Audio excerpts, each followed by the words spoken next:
Assalomu alaykum hammaga. Yana bir marta bugungi uchrashuvimizda Xudo xolasa IT sohasi haqida gaplashamiz. Va bu yerda mavzumiz hammaga ma'lum, e'lon qilganimizning nega IT kasblarini o'rganish kerak. Mana o'zim tanishtiradigan bo'lsam, Ravshanbek Ibrohimov IT akademiyasining asoschisiman. Bugun mehmon spikerimiz bor, Nurhayot Mansurov. Bilsangiz kerak, Mohir degan ta'lim platformasi bor, onlayn ta'lim platforma bu. Shu joyda 2023-yilda iyun oyida ishlash boshlaganmiz. Bu kishi loyiha menejeri, men ham loyiha menejeri, ya'ni shu faslda birga ishlaganmiz. Xo'p, bugungi vebinarimizda, ya'ni onlayn vebinarimizdan maqsad IT sohasining imkoniyatlari haqida gaplashamiz. Va nega bugun aynan IT ni o'rganish muhimligini ko'rib chiqamiz. So'z navbatini mehmon spikerimiz Nurhayot Mansurovga bersak. Nurhayot, marhamat. Assalomu alaykum hammaga. Webinarimizda qatnashayotganlar.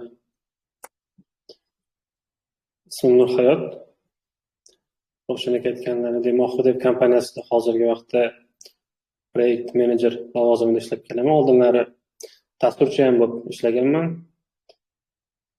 Bir 6-7 yilcha oldin sizlarga o'xshab qiziqib, noldan kirib, mana hozir Mohir deb kompaniyasida loyiha menejer lavozimida ishlab kelyapman. Bugun xudo xolasa shu IT o'zi nima, IT kasblari o'zi nima, uni qanaqa o'rganish kerak, o'rganishda nimaga e'tibor berish kerak va buni qanaqa foydalari bor, qanaqa imkoniyatlar bor bu IT olamida, shular haqida qisqacha gaplashib o'tamiz va so'ngida sizlarda qanaqadir savollar bo'lsa, bu IT sohasini boshlash bo'yicha yokida qanaqadir yo'nalish tanlash bo'yicha, shular bo'yicha ham tajribamizdan kelib chiqib, shu o'qigan, bilganlarimizdan kelib chiqib, imkon boricha javob beramiz.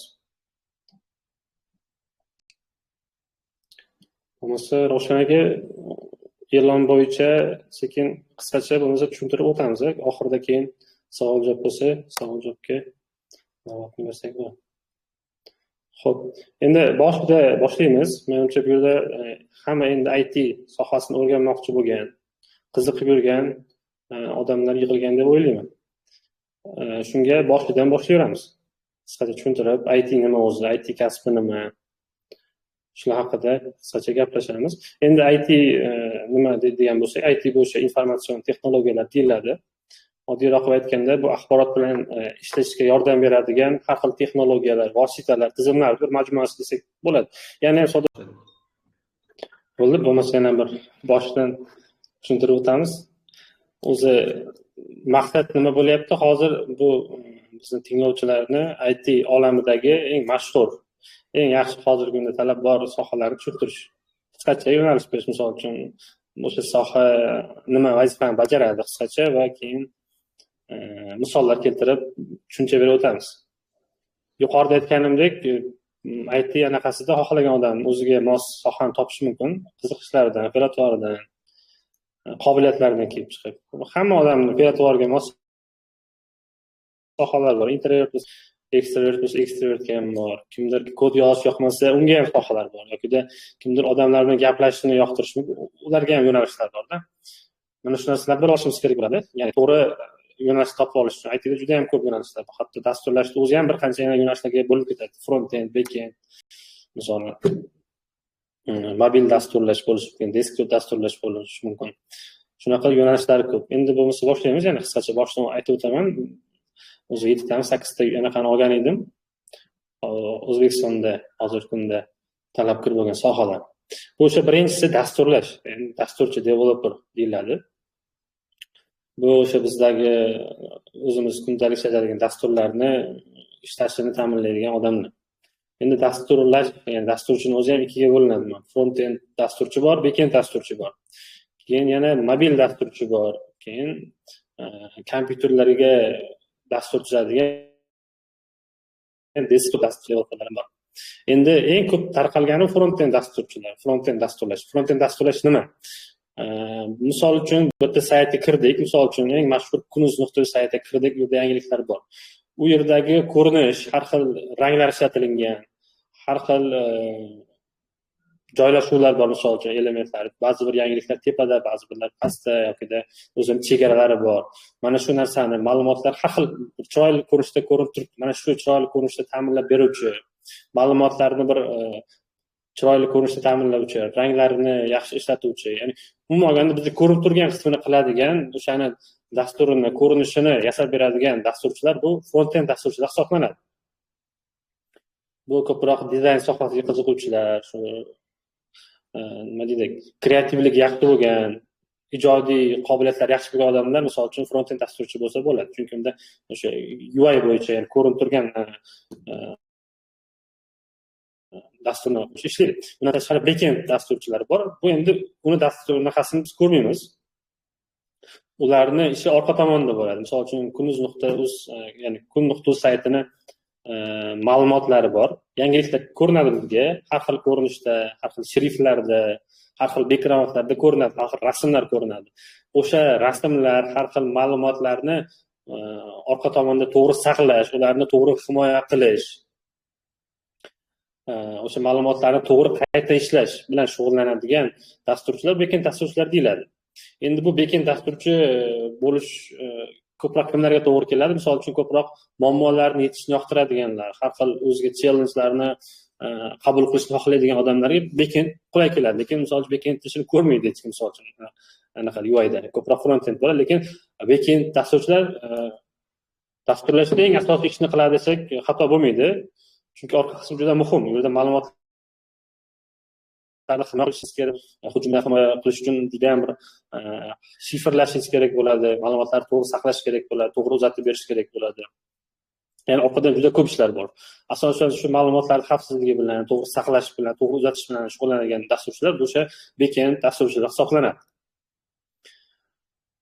Endi yana mobil dasturchilar bor. Mobil dasturchilar o'sha biz telefonlarga, iPhone, har xil Android telefonlarda ishlaydigan dasturlarni kodlaydigan odamlar shu mobil dasturchilar hisoblanadi. Keyin desktop dasturchilar bor, bu kompyuterga.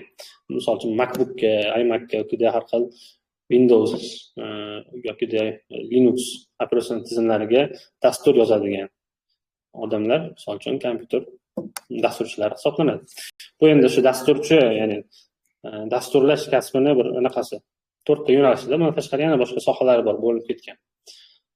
Endi aytganimdek, bu IT faqat dasturlash, kod yozish emas, unda boshqa sohalar ham bor. Misol uchun UI UX dizaynerlar bor, grafik dizaynerlar bor. Bu endi haqiqiy kod yozishni xohlamayman, o'tirib kod yozishga sabrim yo'q degan odamlarga, misol uchun bu eng yaxshi tanlov bo'lishi mumkin. Ya'ni ko'proq ijodiy yondashadigan ishlarga, ko'proq fikrlaydigan, misol uchun yolg'izlikni ko'proq ko'rishi mumkin. Mana shunaqa odamlar misol uchun UI UX dizayner yoki grafik dizaynerlar bo'lishi mumkin. Endi bu odamlar o'zi bu kasb egalari nima ish qiladi? Misol uchun UI UX dizayner, ya'ni UI UX degan o'zi bir qisqartma, uni kengaytmasi user experience, user interface designer degan. Bu degani dasturni bizga ko'rinib turgan qismidagi elementlarni qulay ko'rinishi, biz uni qulay boshqara olishimiz va undan tashqari uni ko'rinishi chiroyli bo'lishini chizib beradigan, rejalashtirib beradigan kasb egalari mana shu UI UX dizaynerlar hisoblanadi. Misol uchun bitta klik ko'p mashhur programma ishlatamiz, juda ham qulay ishlatishga. Lekin ba'zi bir bank ilovalari bor, juda noqulay. Batnlari ko'rinmaydi, bir ranglari juda bir unaqa yaxshi qilinmagan. Bu joyda o'sha UI UX dizaynerlar yaxshi ishlamagan bo'ladi. Batnlarni o'sha biz bosishimiz uchun qulay joyga joylashtirmagan bo'ladi. Ranglar to'g'ri tanlab shunaqa ishlar bilan shug'ullanadi. Endi grafik dizaynerlar bor. Endi bu grafik dizaynerlar ko'proq dasturlar bilan emas, ko'proq har xil digital marketing deydi, raqamli marketing sohasiga kirib ketadi ko'proq. IT sohasida o'sha har xil biz internetda ko'radigan Instagram, har xil Telegramdagi postlarda bannerlar bor, rasmlar bor. O'sha rasmlarni to'g'ri chizib, elementlarni to'g'ri ishlatib, ranglarni to'g'ri ishlatib, psixologik yondashib, ijodiy yondashib, o'sha internetda kontentlarni chiroyli ko'rinishda postlarni qilib beradigan dizaynerlar, bu grafik dizaynerlar deyiladi. Bu o'sha aytgan yana bitta mashhur sohalardan bittasi. Undan tashqari project management sohasi bor. Bu hozirgi kunda o'zimni soham va O'zbekistonda ham juda mashhur. Talab borgan sari oshib boryapti. Bu 2 yil, 3 yil oldin bu darajada emas edi. Hozir endi dasturchilar ko'paygan sari, IT kompaniyalar ko'paygan sari bu project managerni roli qanchalik muhimligi tushunib yetdi уже. Bu soha egalari nima qiladi? Bu soha egalari ham deyarli kod yozmaydi umuman. Siz o'sha kod yozishni yoqtirmasangiz, bu sizga mos kelishi mumkin. Qachonki siz odamlar bilan muloqot qilishni yoqtirsangiz, har xil tashkiliy ishlarni qilishni yoqtirsangiz, misol uchun muzokara o'tkazishni yoqtirsangiz, har xil qog'ozlar bilan hujjatlar bilan ishlashni yoqtirsangiz, bu sizga aynan mos soha bo'lishi mumkin.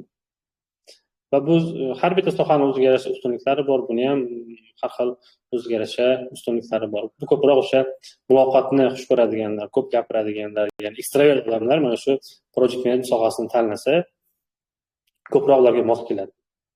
Dasturlashga qaragan nisbatan. Xo'p, bizda yana qanaqa sohalar bor?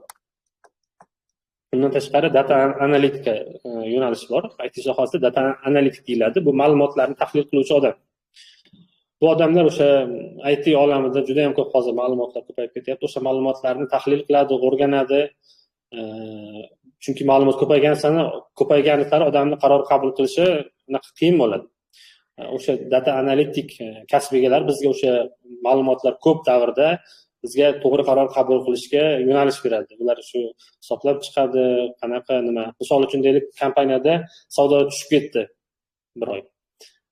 Bu ma'lumot ko'pligi uchun bittada aniqlash qiyin. Aynan nima uchun savdo tushib ketdi? O'sha data analitik buni hisoblaydi, nima uchun tushib ketdi, qayerda muammo bor, qaysi hisob-kitobda muammo bor. O'sha narsani hisoblab rahbariyatga, kompaniyaga, davlatga to'g'ri qaror qabul qilish uchun ma'lumotlarni to'g'ri analiz qilib beradigan odamlar hisoblanadi. Bu endi o'sha ko'proq matematikani yoqtiradiganlar, ko'proq introvert bo'lsa ham misol uchun olib ketaveradi bu sohalarda. Chunki ko'proq o'zi ishlashga to'g'ri keladi. Unchalik jamoaviy ishlar kamroq bo'ladi bu sohalarda. Xo'p, yana bizda mashhur sohalardan bittasi kiber security mutaxassisi. O'sha hacker so'zini teskarisi desam bo'ladi. Hakkerlarga qarshi ishlaydigan, o'zimizni ya'ni anti hakkerlar desak ham bo'ladi. Shunaqa mutaxassislar.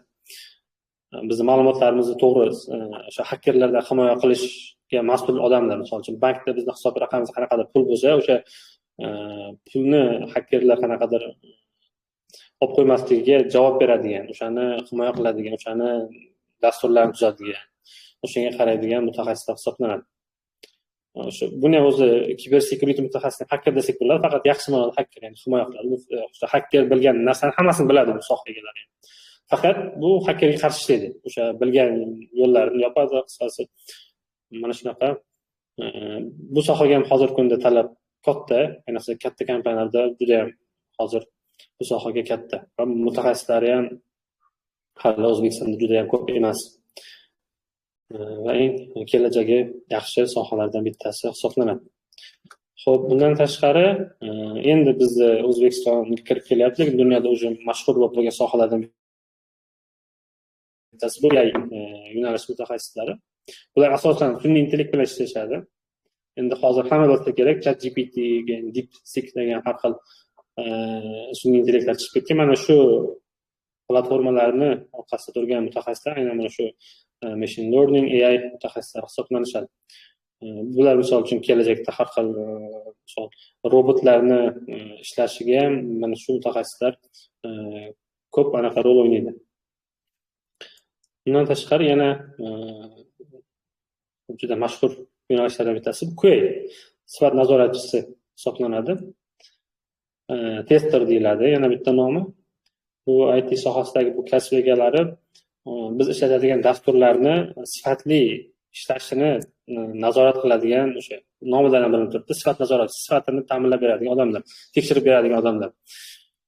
Agarda biz ishlatayotgan dasturlarda qanaqadir muammo bo'lsa, demak o'sha dasturni QA mutaxassisi, ya'ni sifat nazoratchisi yaxshi ishlamagan yoki yaxshi tekshirmagan bo'lishi mumkin. Bizga o'sha dasturlar, har xil saytlar to'g'ri ishlab kelishini, ya'ni soz, yaxshi ishlaydigan dasturlarni ta'minlab nazorat qilib beruvchi mutaxassislar o'sha QA mutaxassislari deyiladi. Bular endi mana shu, endi sohalar ko'p. bu asosiy 8tasini hozir sanab o'tibmiz. Lekin mana shu yerda xohlagan odam o'ziga mos sohani qidirib topsa bo'ladi.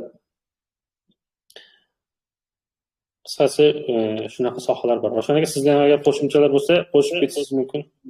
Bo'lmasa men gapiryapman, siz to'ldirdingiz, o'zi bu haqida men gapirdim. Gapirib o'tsangiz. Qo'shib qo'ydingiz. Ha.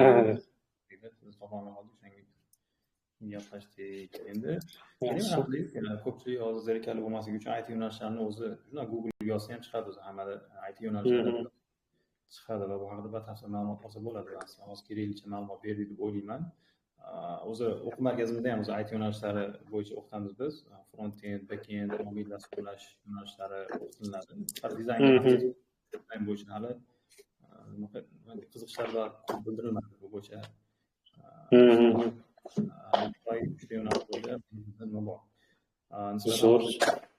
Ko'pchiligi bu yo'nalishlarni yaxshi biladi deb hozir o'ylayman, chunki keyingi oy oxirlarida bular bitirishadi.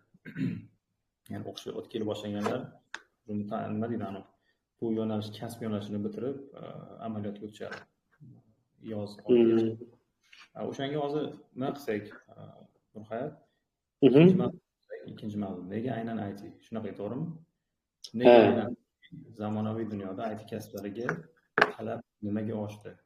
Shunaqa gapirsak, taxminan 10-chi, undan keyin mavzuga o'tsak bo'ladi. Bo'ldi.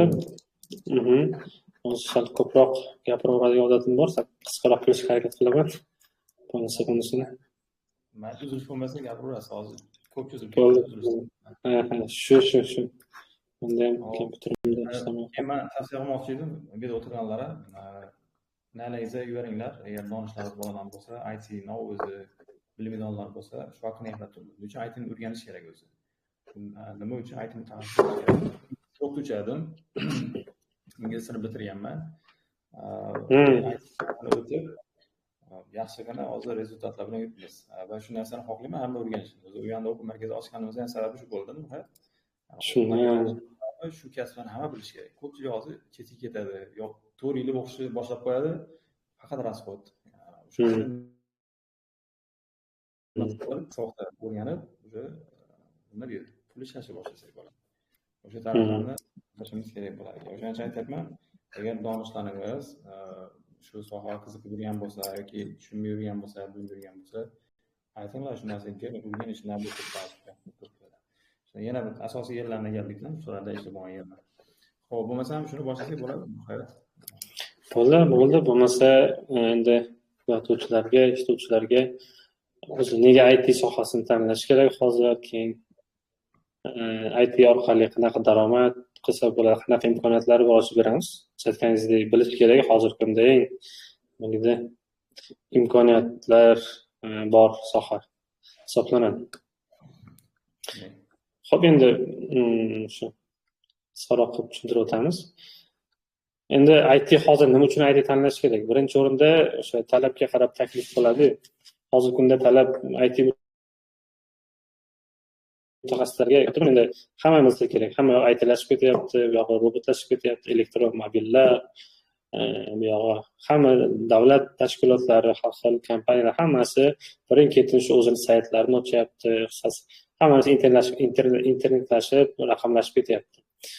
Bu o'zidan o'zi o'sha IT mutaxassislariga talabni oshirib yuboradi.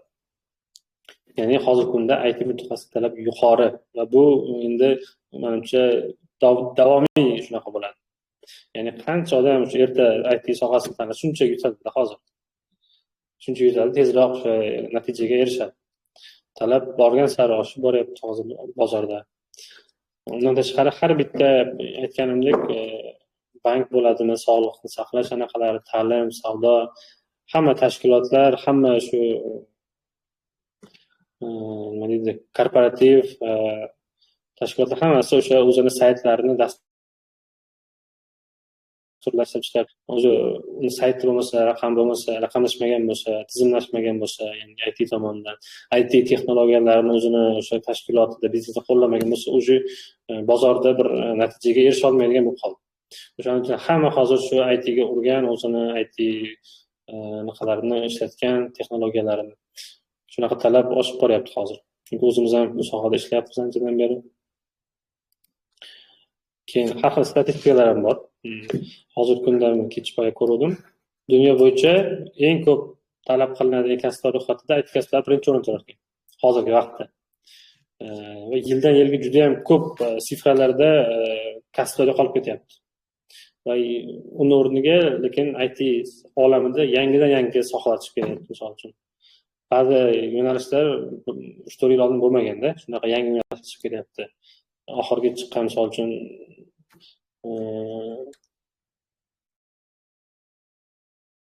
10 yil oldin misol uchun SMM bo'lmagan. Shunaqa har xil copywriting misol uchun yangi sohalar chiqib ketyapti. Dasturlashni o'zi ham oldin bitta dasturchi bo'lgan bo'ldi. Hozir endi u ham bo'laklarga bo'linib, spesifik qisqarib, yangidan yangi sohalar chiqib kelyapti. Ya'ni talab oshganidan, rivojlanayotganidan shunaqa. Bu hozirgi vaqtda, ya'ni bu narsalarni aytyapman, hozirgi vaqtda IT mutaxassislik talabi juda yuqori. Ya'ni odam o'zidagi ba'zi bir stereotiplarni yo'qotish kerak, ya'ni ertaga nimadir o'rgansam, ish topolmay qolamanmi degan narsani yig'ishtirish kerak. Chunki talab juda kuchli hozir IT mutaxassislarga, ayniqsa yaxshi kadrlarga. Biz o'zimiz misol uchun oylab qidiramiz yaxshi mutaxassislar Moxrodaga. Shunaqa vaqtlar bo'lgan. Middle senior dasturchilar oylab qidirganmiz, topolmaganmizda ba'zi holatlarda.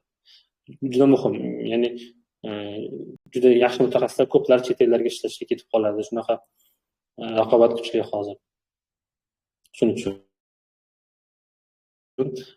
o'zini o'rnini tezroq topishga asos bo'ladi. Bu endi o'sha hozirgi vaqtda talablarning yuqoriligi edi. Endi IT ni o'rgangandan keyin mayli talab yuqori ekan, qanaqa imkoniyatlar bor deb savol berishimiz mumkin. Qanaqa imkoniyatlar bor? Endi men o'zim shaxsiy subyektiv ko'rgan bir yaxshi tomonlarni sizlarga yozib bo'lib beraman. Qanaqa imkoniyatlar? Birinchi o'rinda biz global bozorga chiqishimiz mumkin. Ya'ni faqat biror bir boshqa kasbni o'rganadigan bo'lsak, IT ga tegishli faqat O'zbekistonda ishlashimiz mumkin bo'lishi mumkin-da. Lekin IT sohasida siz uyingizda o'tirib yoki qaysi qishloqda bo'lsangiz, qishloqda o'tirib Amerikaga misol uchun ishlashingiz mumkin. Avstraliyaga ishlashingiz mumkin. Google misol uchun katta kompaniyalarga bemalol eshik ochiqda. Shu yoqqa borishingiz, u yoqda yashashingiz, maqsad qilishingiz kerak emas. Shunaqa globalga tez chiqish imkoniyati bor. Global bozorga, ya'ni dunyoga tez dunyo bozoriga chiqish, dunyodagi katta kompaniyalar ishlash imkoniyati bor. Yana aytib o'tgandek, bu sohada siz bemalol uyda ishlashingiz mumkin. Bizda juda ko'p dasturchilar uyda ishlashadi. Qashqadaryoda, Buxoroda misol uchun bor. Uydan bemalol ishlab qilishadi, remote ishlash imkoniyati bor. Lekin boshqa IT sohasida boshqa qanaqalarni ko'rmayman, misol uchun uydan ishlash anaqasini. Обязательно o'sha ofisga yoki ish joyiga kelish kerak bo'ladi. Bunda esa ishni bitirib bersangiz bo'ldi. IT sohasida o'zingizga berilgan vazifani chiroyli qilib, vaqtida, sifatli qilib bersangiz bo'ldi. Sizdan ofisga kelishingizdan talab qilinmaydi, sizdan diplom talab qilinmaydi. Siz ishni sifatli bajarib bersangiz, vaqtida bajarib bersangiz bo'ldi. O'zingiz keyin bemalol ishlaringizni qilib, misol uchun viloyatda bo'lsa viloyatda, uyingizda bo'lsa uyingizda bemalol ishlashingiz bor, imkoniyat bor. Bu ham menga misol uchun juda ham katta imkoniyat deb bilaman. Chunki oilangizlar anaqasida bo'lasiz, kuniga ofisga kelishingiz yoki yo'lda yurishingiz, qanchadir vaqt yo'lga sarflashingiz kerak bo'lmaydi. Vaqtni o'tasiz, uni o'rniga qanaqadir yaxshi, foydali ishlarga o'sha vaqtni sarflashingiz mumkin bo'ladi. Yana imkoniyatlardan bittasi, siz faqat bir kompaniyaga borib bog'lanib ishlashingiz shart emas, bunda freelancer sifatida ishlashingiz ham mumkin. Freelancer deganni hamma bilsa kerak, o'sha o'z uyida o'tirib qanaqadir bir kompaniyaga biror bir ishni qilib berish. Loyiha bo'yicha kelishib. Bunday imkoniyatlari, ya'ni siz o'z uyda bir qancha loyihalarni olib, komanda yig'ib, o'zingiz har xil freelancerlik qilib, ko'p loyihalar ishlashingiz mumkin bo'ladi. Ya'ni bunda sizni ma'lum bir chegarada bo'lmaydi oyligingiz. En summaga ishlaysiz. O'sha qancha loyiha ko'p olsangiz, qancha shuncha oshib turadi. Loyihalarni olib, ularni boshqalarga berib, komanda yig'ib, o'shani kengaytirib olsangiz bo'ladi. Bemalol freelancerlik. Bunga har xil platformalar bor, Upwork, misol uchun O'zbekistonda platformalar bor bu narsaga. Xo'p, undan tashqari tezlashtiraman bo'lmasa, yoki bu imkoniyatlardan bittasi, siz misol uchun IT sohasining yo'nalishiga qarab 6 oydan 12 oygacha hozir boshlasangiz, 6 oydan keyin 12 oydan keyin o'zingiz boshqa joyda ko'rishingiz mumkin. Ya'ni 6 yoki 12 oydan keyin siz bir joyga ishga kirgan bo'lishingiz mumkin yoki boshlang'ich daromadni topayotgan bo'lishingiz mumkin. Undan tashqari bu sohada tanlaganlar misol uchun o'zim ko'p ko'rganman va guvohi bo'lganman. Dunyoda ham ko'proq IT sohasida ishlaganlar, misol uchun startaplar qilsa ancha o'xshaydi. Imkoniyat katta ularda. IT startaplar qilsa, misol uchun bilamiz ham, misol katta kompaniyalar Google bo'lishi mumkin, Microsoft yoki Facebook, hammasi kasbni egalari bo'lganda, bu sizga ertaga o'zingiz qanaqadir loyiha qilaman desangiz, qanaqadir biznes qilaman desangiz, o'sha o'zingiz biznesingizni boshlash osonroq bo'ladi qolgan sohalarga nisbatan. Tem bo'li hozirgi IT rivojlanayotgan vaqtda bu juda ham sizga qulay keladi, chunki IT ni bilasiz, dasturlarni bilasiz, uni qanaqa yaratish kerakligini bilasiz, qanaqa odamlar borligini bilasiz. O'shanda sizga bu katta imkoniyat beradi. Biznesmen bo'laman desangiz ham aynan shu IT sohasini kasbni tanlaganingiz sizni biznes ochishingizga, uni kengaytirishingizga ancha katta yordam beradi. Undan tashqari yuqori daromad. Bu tan olish kerak, hozirgi vaqtda eng yuqori daromad mana shu IT sohasi bo'lib qoldi. Oldinlari 5-6 yil oldin misol uchun meditsina bo'lishi mumkin edi, bank sohasi bo'lishi mumkin edi, lekin hozir hammasini orqada qoldirib ketdi bu. Misol 12 oy, 6 oydan keyin siz minimum 300-200 dollardan oylik olishingiz mumkin. Hozirgi O'zbekiston bozorida o'rtacha eng past anaqa 200-300 da, bu yog'i 3000-4000 gacha ketadi. Bu ketishi sizni qancha tez o'rganishingizga, qancha yangi bilimlarni o'rganishingizga, sizni o'sha ko'nikmalaringiz rivojlanishiga bog'liq ketaveradi, cheksiz u yog'i. Yuqori daromad. Undan tashqari karyera, biznes qilmayman, karyera qilaman desangiz ham bunda o'zini o'sadigan yo'nalishlari bor. Xuddi bitta boshqa sohada misol uchun oddiy ishchi bo'lasiz, keyin menejer bo'lasiz, hokazo ko'tarib direktor bo'lishingiz mumkin. Bunda ham shunaqa karyera tomon o'sish shunaqa bosqichlari bor. Siz birinchi boshlaganingizda oddiy junior dasturchi bo'lasiz, undan keyin ma'lum bir kategoriyalardan keyin o'tib siz middle dasturchi bo'lasiz, senior dasturchi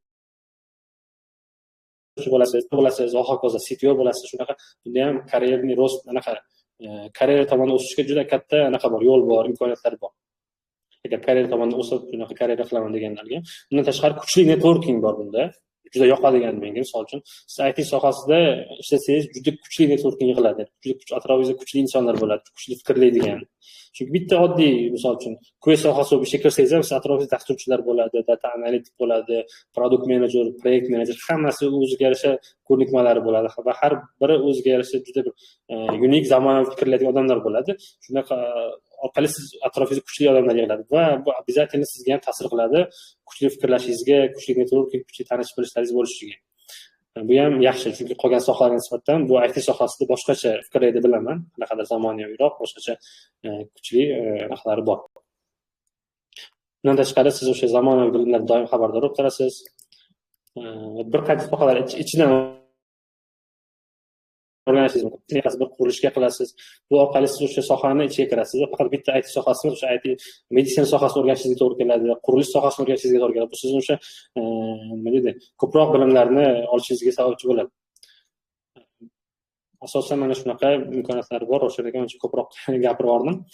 Agar qo'shimcha bo'lsa aytsangiz, bunaqaga qilib savol-javobga ham vaqt qoldiramiz.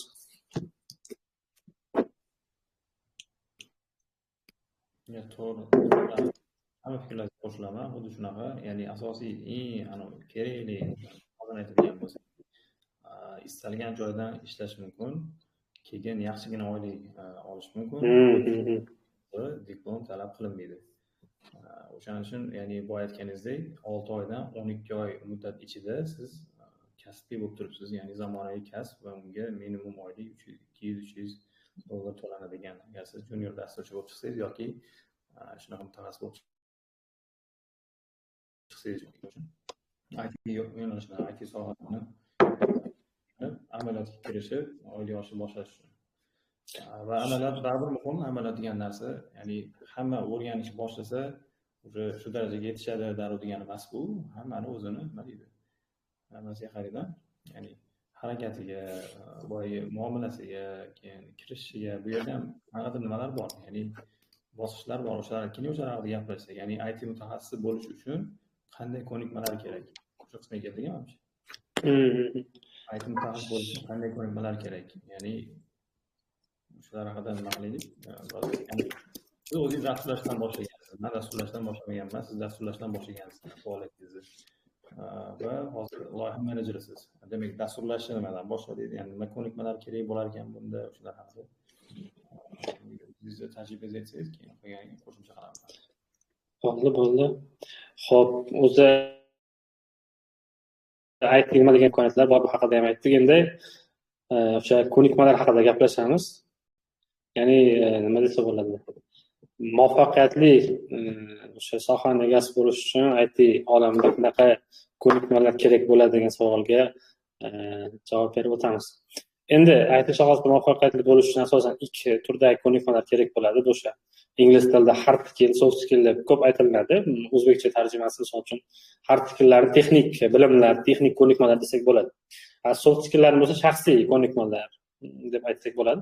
Hozir yana ham misollar bilan tushuntirganda buni tushunib o'tamiz. Mana shu ikkita ko'nikma bo'lishi kerak. IT olamida siz muvaffaqiyatli o'zingiz sohangiz mutaxassisi, o'zingiz sohangizda nomer 1 bo'lishingiz uchun. Endi texnik ko'nikmalar nima? Birinchi turi texnik ko'nikmalar bu o'sha aynan tanlagan sohangizdagi bilishingiz kerak bo'lgan aniq bo'lgan anaqa bilimlar. Misol uchun siz dasturlashni tanlasangiz, aniq siz dasturlashni bilan frameworklarni, HTML, CSS, har xil Git shunaqa narsalar bilishingiz kerak bo'ladi. Yoki dizayner bo'lsangiz, o'sha dizaynerga oid bilimlar bor. Texnik ko'nikmalar, misol uchun Figma, Adobe kabi programmalar bilishingiz kerak bo'ladi. Umuman texnik bilim degan o'sha nomidan ham bilim, texnik qanaqadir instrumentlarni ishlata olishingiz kerak. O'sha o'zingiz sohangizda ishlatiladigan, misol uchun dasturchi bo'lsangiz, o'sha dasturchi bo'lgan vaqtda qanaqadir texnik instrumentlarni, har xil dasturlarni bilishingiz kerak bo'ladi. O'sha narsalarni yaxshi ishlata olishingiz, yaxshi ishlashni o'rganishingiz kerak bo'ladi. Bu o'sha siz texnik bilimlaringiz, texnik ko'nikmalaringiz bo'ladi. Hard skilllar deyiladi. Mana shunga qarab siz ertaga darajangiz shunga qarab oshadi. Misol dasturchi bo'lsangiz, qanchalik o'sha hard skilllaringiz oshganiga qarab sizni darajangiz oshadi, middle, senior bo'lasiz yoki oyliklaringiz, misol uchun maosh ham mana shu hard skilllarni qanchalik oshayotganiga, qanchalik ko'nikmalarsiz tez o'zlashtirayotganingizga qarab va qanaqa qilib buni samarali ishlatayotganingizga qarab, o'shaning uchun hard skilllarning o'rni katta. Siz o'sha sohada zo'r bo'lishingiz uchun, yuqori daromadga ega bo'lishingiz uchun o'sha o'zingizning yo'nalishingizda ishlatiladigan dasturlarni, texnologiyalarni zo'r bilishingiz kerak bo'ladi. Bu har bitta yo'nalishning alohida. Misol uchun dasturchi bilish kerak bo'lgan texnik ko'nikmani proyekt menejer bilish shart emas. Misol uchun ba'zilarida proyekt menejer o'zini instrumentlari, misol Jira, Trello, Asana degan bir har xil instrumentlari bor, o'sha sohasida ishlatadi.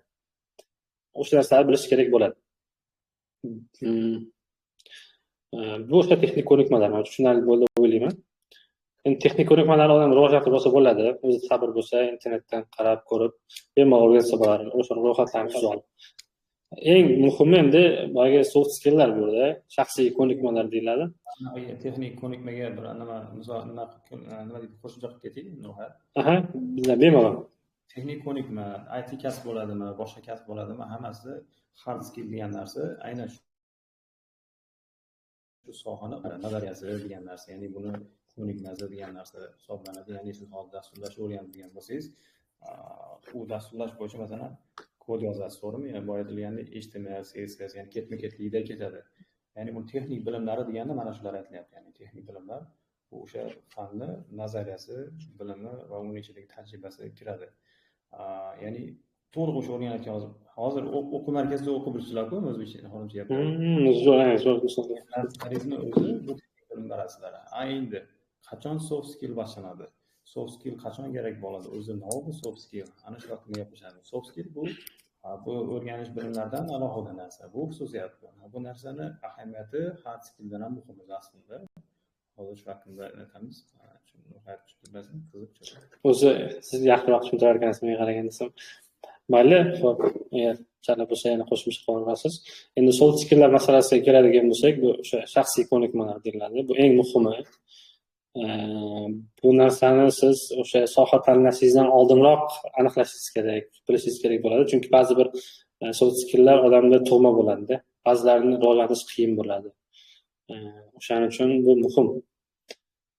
Soft skill nima? Bu sizning shaxsiy fazilatlaringiz. Misol uchun mas'uliyatlimisiz, mas'uliyat ola olasizmi yoki odamlar bilan to'g'ri gaplasha olasizmi?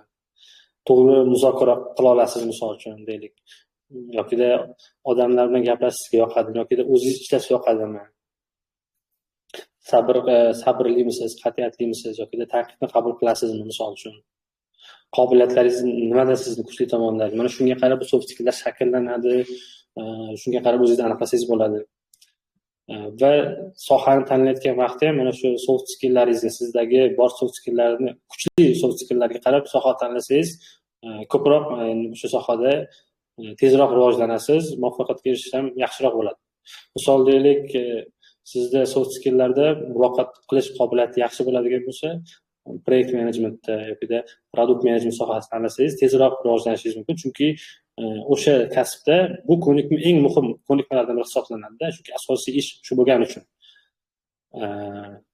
Yoki dasturchi bo'laman desangiz, backend dasturchi bo'laman desangiz, misol uchun muammoni hal qilish qobiliyatingiz kuchli bo'lsa, qanaqadir muammolar kelgan vaqtida bemalol qo'rqmasdan yechaman degan bir xarakter bo'lsa, qaytmaydigan xarakter bo'lsa, misol uchun diqqat bilan muammoni yechishga qarab, fokus bilan ishlaydigan, reja bilan ishlaydigan bo'lsangiz, misol uchun backend dasturchi bo'lsangiz, siz ko'proq muvaffaqiyatga erishishingiz mumkin. Chunki u unda shunaqa muammoni yechishga nisbatan sizda anaqa qobiliyat bo'lishi kerak bo'ladi-da. O'shaning uchun bu anaqa narsani bilib olish kerak bo'ladi. Yoki kimdadir ijodiy ko'nikmalar yaxshi rivojlangan bo'ladi. Yaxshi ideya qilishi mumkin. Yoki yaxshi o'ylab, yaxshi fantaziyalar kuchli bo'lishi mumkin. U sohada misol uchun shunday qobiliyat bo'lsa, grafik dizayner yoki UI UX dizayner sohasini tanlab boshlashi mumkin bo'ladi. Lekin bu ham oson emas. Agar umuman bir soft skill bo'yicha qaror qabul qilish qiyin bo'lsa, birontasidan boshlash kerakdagi, keyin analiz qilib, ko'rib, kim qanaqa yana uni o'zgartirib qilsa bo'ladi. Lekin asosiysi shu. Bu narsa misol uchun endi ishga kirayotgan vaqtingizda sizdan talab qilinmasligi mumkin. Deylik, siz bitta front-end dasturchi bo'lib bitirdingiz. Sizda hard skilllar, ya'ni texnik ko'nikmalar bor, yaxshi sayt qilasiz, yaxshi dasturchi qilasiz. Bu vaqt sizni kompaniya deyarli ishga oladi, o'sha soft skillingizga qaramaydi. Chunki bu levelda soft skilllar uchun muhim emas-da, chunki siz o'sha junior leveldagilarda soft skill talab qilmaydi deyarli. Ular shu berilgan ishni yaxshi bajarib bersa bo'ldi. Lekin siz qachon bu narsa kerak bo'ladi, qachon siz keyingi levelga o'tmoqchi bo'lsangiz. Misol juniordan middlega o'tmoqchi bo'lsangiz yoki oyligingizda daromadingizni oshirmoqchi bo'lgan vaqtda soft skilllar sizga yordam beradi yoki oyog'ingizdan chaladi-da. Chunki siz levelingiz ortgan sari sizga o'sha soft skilllaringiz, ya'ni shaxsiy ko'nikmalar, yumshoq ko'nikmalaringizni ishlatishingiz kerak bo'lgan vazifalar beriladi. Misol juniordan hech kim misol uchun jamoani boshqargin yoki jamoani nazorat qilgin deb vazifa bermaydi. Unga shunchaki bitta dasturni berib, o'shani sifatli vaqtida qilib ber deydi. Buni bemalol gapirmaydigan odam bo'lsa ham qilib beradi, pulini oladi. Lekin o'zi keyingi levelga chiqadigan bo'lsa, middle bo'lmoqchi bo'lsa, o'zi endi faqat o'ziga javob bermaydi, endi atrofdagilarga javob berish kerak bo'ladi. Sheriklari bilan yaxshi muloqot qilish kerak bo'ladi. Ular bilan tasklarni yaxshi kelishib, yaxshi boshqarib, yaxshi nima qilish kerak bo'ladi-da. O'shana holatlarda agar sizda jamoa bilan ishlash qobiliyatingiz bo'lmasa, kommunikatsiya, keyin har xil o'sha konfliktlarni yechish, critical thinking degan anaqa ko'nikmalar bor, tanqidiy fikrlash. Shular yaxshi rivojlanmagan bo'lsa, bu oyog'ingizga chaladi. O'shaning uchun bu narsalarni hard skillga parallel ravishda doim rivojlantirib, ustida ishlab borish kerak. Qanaqa, ya'ni soft skilllar juda ko'p-da, juda ham ko'p soft skilllar bor. O'sha sohangizda aynan eng muhim 3 ta kerak bo'ladigan soft skillni tanlab olishga o'shaning ustida parallel ishlash kerak. Misol siz proyekt menejment sohasini o'qiyman deb boshladingizmi? Endi proyekt menejmentda birinchi o'rinda kommunikatsiya kerak bo'ladi. Negotiation kerak bo'ladi. Muzokara qilish san'ati misol uchun eng to'plari ishda. Keyin jamoani boshqarish ko'nikmasi kerak bo'ladi. Mana shuni doimiy rivojlantirib borish kerak bo'ladi parallel. O'shanda tez va tekis ketadi. Agarda backend dasturchilik sohasida tanlagan bo'lsa, o'sha backendni hard skilllarga qo'shimcha ravishda muammolarga yechim qilib topish, ko'proq masalalar ishlash kerak bo'ladi. O'shanda unda muammolarga yechish qobiliyati rivojlanib boradi. Soft skillda bu yoq o'sha. Mana shunaqa joylari bor. O'shaning uchun umuman olganda ikkalasi ham muhimligini tushunishimiz kerak va ikkalasini ham sohamizdan kelib chiqib doimiy rivojlantirib ustida ishlab borishimiz kerak bo'ladi. Endi soft skill, hard skilllar aytib o'tdik. Undan tashqari bu ITda muvaffaqiyatga erishishimiz uchun eng kerakli bo'lgan narsalardan bittasi hozir o'sha ingliz tili, til bilish kerak. Kamida ingliz tili, bo'lmasa rus tili ham. Chunki ingliz tilini o'sha ITni tili desa ham bo'ladi-da. Hammasi ingliz tilida, kodlar ingliz tilida, dokumentatsiyalar, yangi ma'lumotlar eng birinchi ingliz tilida chiqadi. O'shaning uchun ingliz tilini kamida o'sha gapira olmaydigan darajada bo'lsa ham o'qiy oladigan dokumentatsiyalarni, yangiliklarni o'qib tushunadigan, biror bir muammo bo'lgan vaqtda o'shani yozib ingliz tilida o'shaning javobini olib o'qib, o'shani ishlata oladigan bo'lish kerak. O'shaning uchun agar IT sohasida, IT olamida nima deydi, yaxshi muvaffaqiyatli bo'lmoqchi bo'lsangiz, 3 ta narsani qattiq o'zingiz uchun ajratib olib rivojlantirish kerak bo'ladi. Hard skilllar, sohangizdan kelib chiqib soft skilllar, keyin bitta tilni yaxshi o'rganish kerak bo'ladi. Mana shu uchalasini zo'r o'rgansa, bir yil ichida уже yaxshi pozitsiyaga tushadi va buni davom ettirish kerak doimiy ravishda. Doim o'rganish kerak. Shu bilan bu o'zi hayot yana ham yaxshilanib ketadi, erkinlik bu yog'i, daromadlar yaxshilanadi. Qisqasi imkoniyat katta. Shu 3 narsani ushlasa, muvaffaqiyatga erishish ancha tezlashadi, yaxshi anaqa bo'ladi. E'tibor berishimiz kerak bo'lgan narsalar asosan endi agar qo'shimcha bo'lsa qo'shursangiz bo'ladi ekan. Qo'shimcha aytaman, to'g'ri, hammasi. Demak, bunga qo'shimcha sifatida soft skill, ya'ni umumiylashtiraman. Hard skill dedik, ya'ni bu yerda ingliz tili bilanlar bor, bilmaydiganlar bor. Hard skill qattiq mahorat, ya'ni shunday ma'noda kelib turibdi. Hard skill yana ba'zan bilimlarimiz kelib turgan bo'lsa, soft skill bizani muomala madaniyatimizga kelib turibdi. O'zimizni tutishimiz, jamoada ishlab bilishimiz, bu keng ketadagi ishimiz. Ya'ni yana aytganimdek, bizlarga bilim kerak bo'ladi, to'g'ri. Bilim kerak, ya'ni san'at dasturlashni bilishimiz kerak, lekin jamoada ishlab u yerda o'z o'rnimizni topishimiz, bu bizani soft skillimizni ya'ni yumshoq ko'nikmalarimiz, xarakterimiz nechligina yoki bo'lmasa odatimiz, tabiatimiz yoki bo'lmasa muomala madaniyatimiz nechligina bog'liq. Shuningdek, Nurhayat esingizda-ku, ya'ni shuna nimalar o'tgan, bolalar o'tgan, kuchli zo'r kadr, lekin muomala madaniyati yetarli emas, jamoa bilan galishmaydi, konflikt. Lekin zo'r dasturchi, yaxshi pul ishlaydi, lekin kompaniyalar bo'shatadi ishdan. Shuning uchun ko'p konfliktlarga olib chiqadi, ko'p muammolarga olib chiqaradi. Bu soft skill chet tillarida bu yaxshi mutaxassislar yonida yurib, yaxshi ustozlardan o'rganib, ularning harakatlarini, xarakterlarini, jamoada ishlashini taqlid qilib o'rganiladi. Ya'ni bu o'z-o'zidan xos bo'lib qolmaydi. Endi bor, ya'ni odobi yaxshi bolalar, ya'ni tabiati yaxshi, xarakteri zo'r bolalar bor. Ularda bu o'zi shunday o'rnatilgan. Lekin IT bo'yicha loyiha qiladigan jamoaga borib ishlaganda diqqat e'tiborli bo'lish kerak. Ya'ni avvaldan o'zi ishlab yurganlar, nisbatan ko'zingizga yaqin odamlarning nechik xususiyatlari bor. Ya'ni ular navga, ya'ni navga ahamiyat beradi. Ko'proq qaysi tarafdan gap turibdi? Misol uchun, masalan, margin kelib hamma bilan ko'rishadimi, yaqindan bir-biri arimmi, yo bo'lmasam bo'lishi mumkin, gulib muomala qilish har doim nalar bilan va qiziqadigan vaziyatlar kelgan vaqtida og'ir bosib qoladimi, o'zini tutib biladimi? Emotional intelligence degan narsa borda, ya'ni emotional intelligence degan narsa bor, shuning uchun bor. Bu odamlar vaqtida o'zlarini bosib qilishadi va sabr qilib shunga yaxshi yechim, ya'ni e'tiborini asabiylashib o'zini o'rnini dalashish emas, balkim shu muammoga yechim topishga harakat qiladilar. Bu odatda ko'pincha loyiha boshqaruvchilarining, ya'ni project menejerlari xos bo'lgan xususiyat. Bularda bo'lishi shart bo'lgan xususiyat.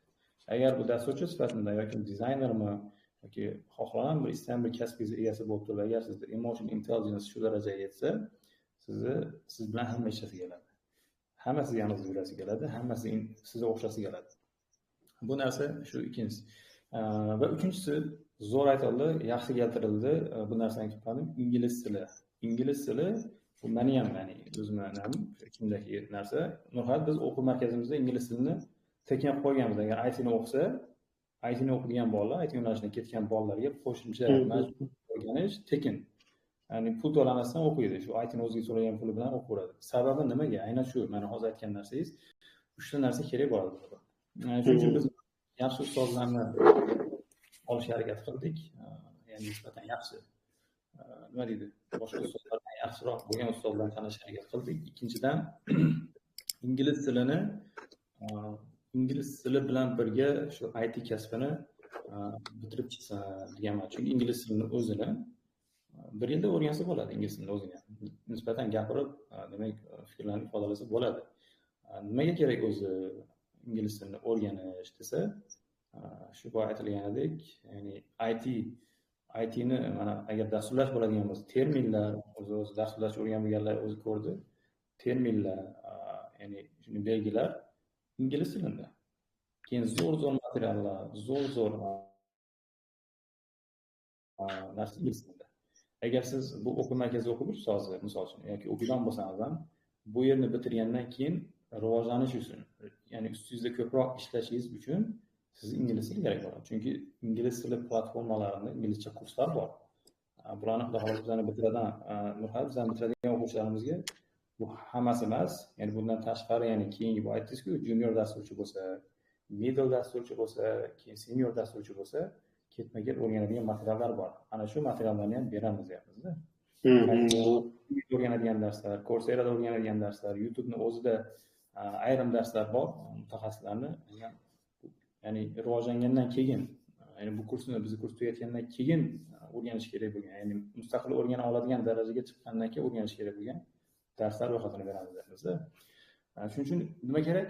Shuning uchun ingliz tili kerak. Ingliz tilisiz bu narsani o'rganib bo'lmaydi. Ham zo'r sertifikatlar bor. Ingliz tilidagi kurslarni tugatsangizlar va u sertifikatlar ko'p joylarga o'tadi. Ya'ni bu rol o'ynaydi, kattagina rol o'ynaydi. Va agar siz chet el kompaniyasida ishga kiradigan bo'lsangiz, albatta ingliz tilini gapirasiz. Hatto rus kompaniyalariga yursangiz ham ingliz tilida suhbat qilaman, men ingliz tilim bor desangizda, mutaxassislar ingliz tilida gaplashasizlar. Ingliz tili birinchi o'rinda hozir. Shuning uchun rus tili emas, ingliz tiliga ko'proq fokus berish kerak. Va IT kasblarini agar ingliz tili bilan birgalikda bitirib chiqadigan bo'lsangizlar, imkoniyat katta bo'ladi. Shuni aytmoqchiman. Shunaqa o'shanaga men bitta joyini qilib ketish kerak-da, bu endi baribir daromad muhim qilmaga. Bu ingliz tili shunaqa ko'nikma deyilgan, daromadni 2 barobar oshishini xohlasangiz ingliz tilini o'rgan deganda, bu hamma joyda, misol uchun ertaga ish qidirayotgan vaqtingiz ham, sizda soft skillingiz ham, hard skillingiz ham bir xil bo'lsa, ingliz tili sheringiz bilsa, ba'zi kompaniyalar bilaman, o'sha ingliz tili bilishiga qarab oyligini yuqori qilib bergan. Sababi u ingliz tilini bilgandan keyin xohlagan vaqt chet elga ishlab ketish mumkin-da. Va o'shaning uchun ertaga daromad oshishiga katta ta'sir qiladi bu narsa. Siz ertaga ingliz tilini bilib O'zbekiston kompaniyasida siz bemalol ayta olasiz-da, misol uchun oylikni oshirish masalasi, daromad oshirish masalasi bo'yicha. Va imkoniyatlar bo'ladi. Xohlagan vaqtingiz, ishdan tashqari vaqtlarda ingliz tilini bilganingiz hisobiga qo'shimcha loyihalar olib tagini yana ishlashingiz qilishingiz bo'ladi. Qisqasi, daromadingizni karra oshirsangiz, albatta обязательно ingliz tili bo'lishi kerak IT olamida. Bir-biriga juda ham bog'liq ko'nikmalar bor. Shunday. Xo'p, suhbat endi sal ko'payapti.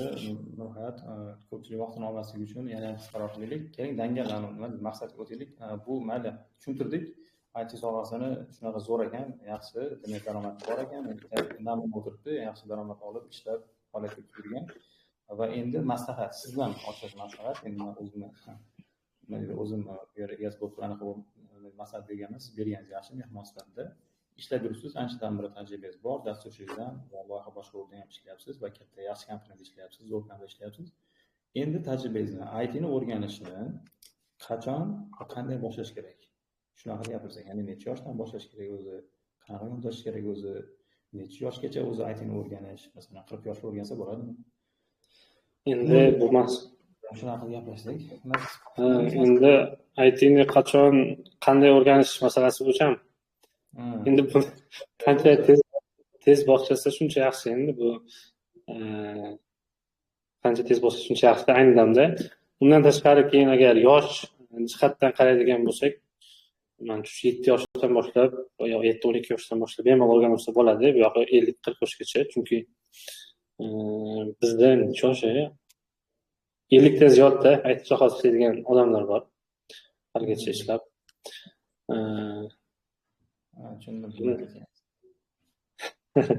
Bilasizku, bizda bunaqalar bor, shunaqa. Keyin ayniqsa kim o'rganishi mumkin? Hamma o'rgansa bo'ladi hozir. Yosh ayollar, qizlar, hammasiga mos sohalar bor-da. Misol uchun qizlar ham agar ofisga borib ishlamayman desa, bemalol uyda o'rganib, misol uchun uyda ishlashi mumkin. Shunaqa sohalar bor mos qizlarga. Chunki juda bir miyani ishlatish kerak bo'lmaydi. Uyda bemalol ishlasa bo'ladi. Hattoki qiyin bo'lmagan sohalar bor, ayting, shunaqa bemalol o'rganib.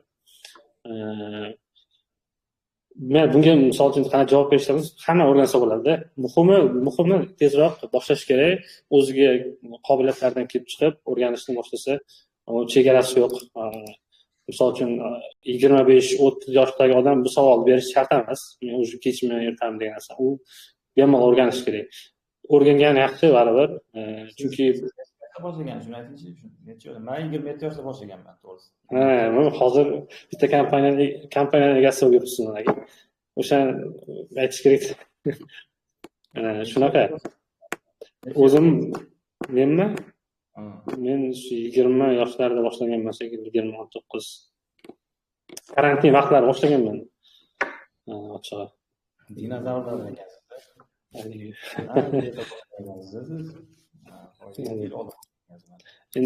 Qancha erta boshlasa shuncha yaxshi bo'ladi baribir. O'shaning uchun buni chegarasi yo'q. Boshlayverish kerak. Endi nima qilish kerak o'zi deysiz? Ya'ni qanday o'rgangan? Ya'ni individual o'rgangan yaxshimi, ustoz yordamida o'rgangan yaxshimi? Ya'ni qanchalik buni ahamiyati? Bu masala bo'yicha yaxshi anaqa berish mumkin. O'zimda yaxshi keyslar bo'lganda, boshida men o'zim boshlaganman. Har xil kurslarni ko'rib, kitoblarni o'qib. Lekin tezlik performans juda past bo'lganda, baribir keyin majbur bo'lgan o'quv markaziga borishga. Bu vaqt Toshkentda bo'lar edi. Karantin vaqti o'zim o'rganishni boshladim. Taxminan 6 oycha yurdimda, lekin ancha vaqt ketib qoldi qarasam. Chunki men sizda boshqarib qo'yadigan o'qituvchi bo'lish kerak.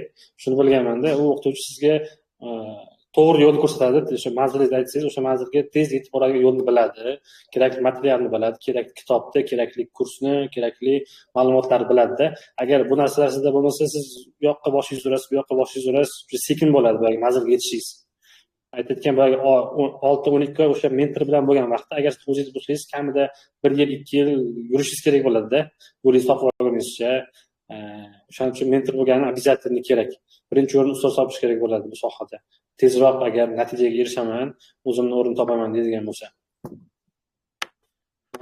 Bu aniq fakt, bu faqat IT sohasida emas, hamma sohada shunaqa ustoz kerak bo'ladi. Hozir shunda demak, hozir siz ham shunaqadan boshlagansiz, kompyuter savodxonligi bo'lgan. Shunaqa. Endi men kompyuter savodxonligidan boshlamaganman, chunki kompyuter bo'yicha o'z bilimlarim yaxshi bo'lgan. Agar kompyuter savodxonligi bo'yicha bilim bo'lmagan, albatta shundan boshlagan bo'lar edim. Chunki siz baribir fundamentni yaxshi qurishingiz kerak bo'ladi-da. Ertaga birdan misol uchun ingliz tilida ham level bor-ku, beginner, elementary, advanced, misol uchun intermediate bo'ladi. Xuddi intermediatedan boshlab ketgan bo'lib qolasiz, bu yerda beginner qolibdi. Bu kompyuter savodxonligi, uni qanaqa ishlatish, texnik qurilmalardan umumiy nomlari, misol uchun ular endi o'sha basic beginner bilimlarda, o'shaning uchun ular tashlab ketmaslik kerak bo'ladi. Ertaga qanaqadir sharmandali holatlar bo'lishi mumkin. Siz ertaga dasturchi ishlab yurasiz, lekin kompyuterning asosiy narsalarini bilmasangiz, noqulaylik tug'diradi. O'shaning uchun siz boshida fundamentni zo'r qilib olishingiz kerak. Internetda qanaqa yaxshi qidirish kerak, brauzerlardan qanaqa foydalanish kerak, qanaqa viruslar bor, qanaqa antiviruslar bor, misol uchun qanaqa operatsion sistemalar bor, ularning qulayliklari nima, ularni fundament bilimlar endi. O'sha narsalar ustiga quriladi. Keyin qolgan texnik bilimlar. O'shaning uchun обязательно bu kerak deb bilaman. Menda bu narsa bo'lmagan, chunki men o'zim bilar edim. Maktab vaqtlari o'sha informatikadan o'qib, tayyorlanib, qiziqib, o'yinlanib yurgan vaqtlarimiz ancha bu narsani tushunib, aniq bo'lganmiz. O'shaning uchun bizda to'g'ri sohaga kirib ketish bo'lgan. Lekin agar siz misol uchun tinglab o'tirgan orasida hali unchalik yaxshi bilim bo'lsa, обязательно o'qish kerak. Fundament baquvvat qilib olish kerak bo'ladi. Keyin u yog'i tez ketadi. Agar fundament baquvvat bo'lmasa, sal anaqa bo'ladi. Ertaga stress bo'lishi mumkin, har xil anaqalar bo'lishi mumkin. Chunki ko'p o'zimiz tanishlarda ham bo'lgan bu narsa. Fundament deganda o'sha kompyuterni birinchi yaxshi o'rganish kerak, asoslarini. Keyin undan keyin nimaga o'tish kerak? Kasb yo'nalishiga o'tish kerak keyin. Kasb tanlash kerak keyin, to'g'rimi? Shunaqa buni qilib olish kerak baribir aka. Sizlarda bormi foundation kurs shunaqa kompyuter savodxonligi masalada? Bizda hozir 2 oylik nima kompyuter o'rgatadigan kursimiz ixchamlashtirgan ko'p joylarda bo'lsa 5 oy eganda shuni qisqartirib 2 oyga qo'yganmiz. Eng kerakli o'rgatib qolganini nimaga o'tgan, asoslarga o'tganda nimaga kasbga asoslarida dasturlash yo'nalishlarini alohida o'tganmiz. Bu yerda dasturlash yo'nalishlarini o'rganib, bolalar keyin ma'lum yo'nalishlarga bo'linyapti. Ya'ni qaysi biriga tortadigan bo'lsa, ustoz o'zi tavsiya qiladi yoki bolalarni o'zi ham biladi. Qaysi yo'nalishda o'zi yoqyapti. Ya'ni bu aytganingizdek mantiqiy fikrlash, muammoga yechim ham bolalar backendga o'tib ketyapti. ko'rinishga, vizual, ya'ni ko'rinish qismiga saytlarni boshqalarni qilishga qiziqadigan bolalar nimaga o'tyapti? Frontendga o'tyapti. Mobil ilovalar bo'yicha ishlayman deganlar mobilga o'tyapti shunaqa. Uchalasi bo'yicha ham guvohimiz bor. Zo'r. Mana shu joyim esdan chiqdi. Foundation mana shu narsaga yordam beradi. Agar siz birdan soha tanlasangiz va xato tanlab qo'yish ehtimolingiz borda, Foundationda siz aniqlab bilib olasiz, qaysi sohasi ko'proq yoqishini. Chunki yerda frontend, backend deb qisqacha o'zingiz ishlarni ko'rasizda. O'sha vaqtda bu sizni to'g'ri sohangizni tanlab olishga ham yordam beradi. Va to'g'ri sohani tanladingiz degani qobiliyatingiz emas, bu juda ham tez ketasiz deganda. O'zingizga yoqadi, bu anaqa. O'shaning uchun ham baribir Foundation'da o'qish kerak deb o'ylayman-ki. O'sha o'z sohasini aniq tanlab olib vaqt bo'ladi o'sha vaqtda. Bilimlarni biladi degani, o'sha bilim ko'paygandan keyin qaror qabul qilish ham aniqroq chiqadi-da o'sha sohalarni. O'shaning uchun Foundation'ni baquvvat qilib, o'sha o'qish davomida o'zini qolgan sohalardan o'rganib, o'zini kerakli anaqasini tanlab olsa, keyin o'sha yog'i tez ketadi. Shunday. Ya'ni o'shanga shu yo'nalish qilganmiz. O'sha Moqordiyada ishlagan paytimda ta'lim bo'limida ishlaganman-ku. Ta'lim bo'limida ishlaganimda foyda berganda, ustozlar bilan gaplashib, mutaxassislar qanaqa bu darajaga yetgan, shularni o'rganib, ular bilan suhbatlashib, ya'ni ularni rejalarini ko'rib, rejalarini, darslar videolarini bizda bu paytda kuzatganimni bilganman. Ya'ni birinchi kerak bo'lgan narsa hammasida kirish qismi. Ya'ni birinchi o'rgatadi, o'sha asos qismida. Asos o'rgatadi. Bola qiziqyaptimi yo'qmi? Bu yo'nalish ungami yo'qmi? Biladi, keyin yo to'xtatadi kursni, yo bo'lmasa o'tadi keyingi boshqa yo'nalishga. O'shandan kelib chiqib hozir biz nima qildikda? Shuning uchun hozir 2 oy ko'p vaqt olmaymiz. 2 oy kompyuter o'rgansin, 2 oy o'ziga yo'nalish tanlasin, kasb yo'nalishi, ertaga va undan keyin 5-oydan boshlaydi o'zini nimasini. O'zini kasbi bo'yicha boshlaydi. Unda boshlang'ich bilim bo'ladi, ya'ni nima bo'yicha. Demak, mana o'sha rejam bo'yicha shunaqa qilingan. U yerdagi rejalarni o'zim qilganman. Ustozlar bilan keyin uni tekshirib, moslashtirganmiz bolalarga. Shu kasbni bitirib chiqadi. Taxminan shu 6 oy, agar front-end yo'nalishi bo'lsa, 6 oyda kasbni o'zini o'qiydi. Backend yo'nalishi bo'lsa, endi murakkab baribir yana qo'shimcha 2 oy, 8 oy qilganmiz. 8 oy backend yo'nalishini o'rganadi. Endi front-end yo'nalishini 10 oyda bitirib chiqadi. Mobil ham shu, mobil ham 6 oy mo'ljallangan, adashmasam, shu yerda mobil ustoz bilan bor edi. Mobil yo'nalishini u ham 6 oy adashmasam. Ya'ni bitiradi, keyin u yog'i 2 oy amaliyot. 2 oy amaliyot qilsa, bu qo'shimcha, nimadan tashqari. Yaxshi. Kurslar tashqari, chunki unga ya'ni ota-onalarning vaziyatidan kelib chiqib ham kurslar narxini ham yaxshi qilib qo'yganmiz. Chunki bizda Urganch degan shahar bor, Urganchda nima bor?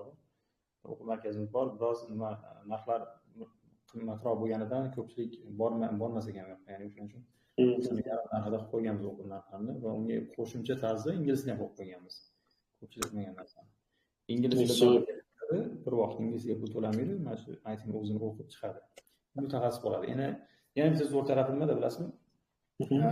Mohirada ishlaganda bilgan narsam, yaxshi ustozlarning kursini oxirida, ya'ni kursni bitirgan bolalarga oxirida ishga tayyorgarlik ko'rishni, intervyuga tayyorlanish. Job interview deydi buni. Ya'ni kursni bitirdi, endi ishga kirish kerak. U bo'yicha ham qisqacha bilim beriladi.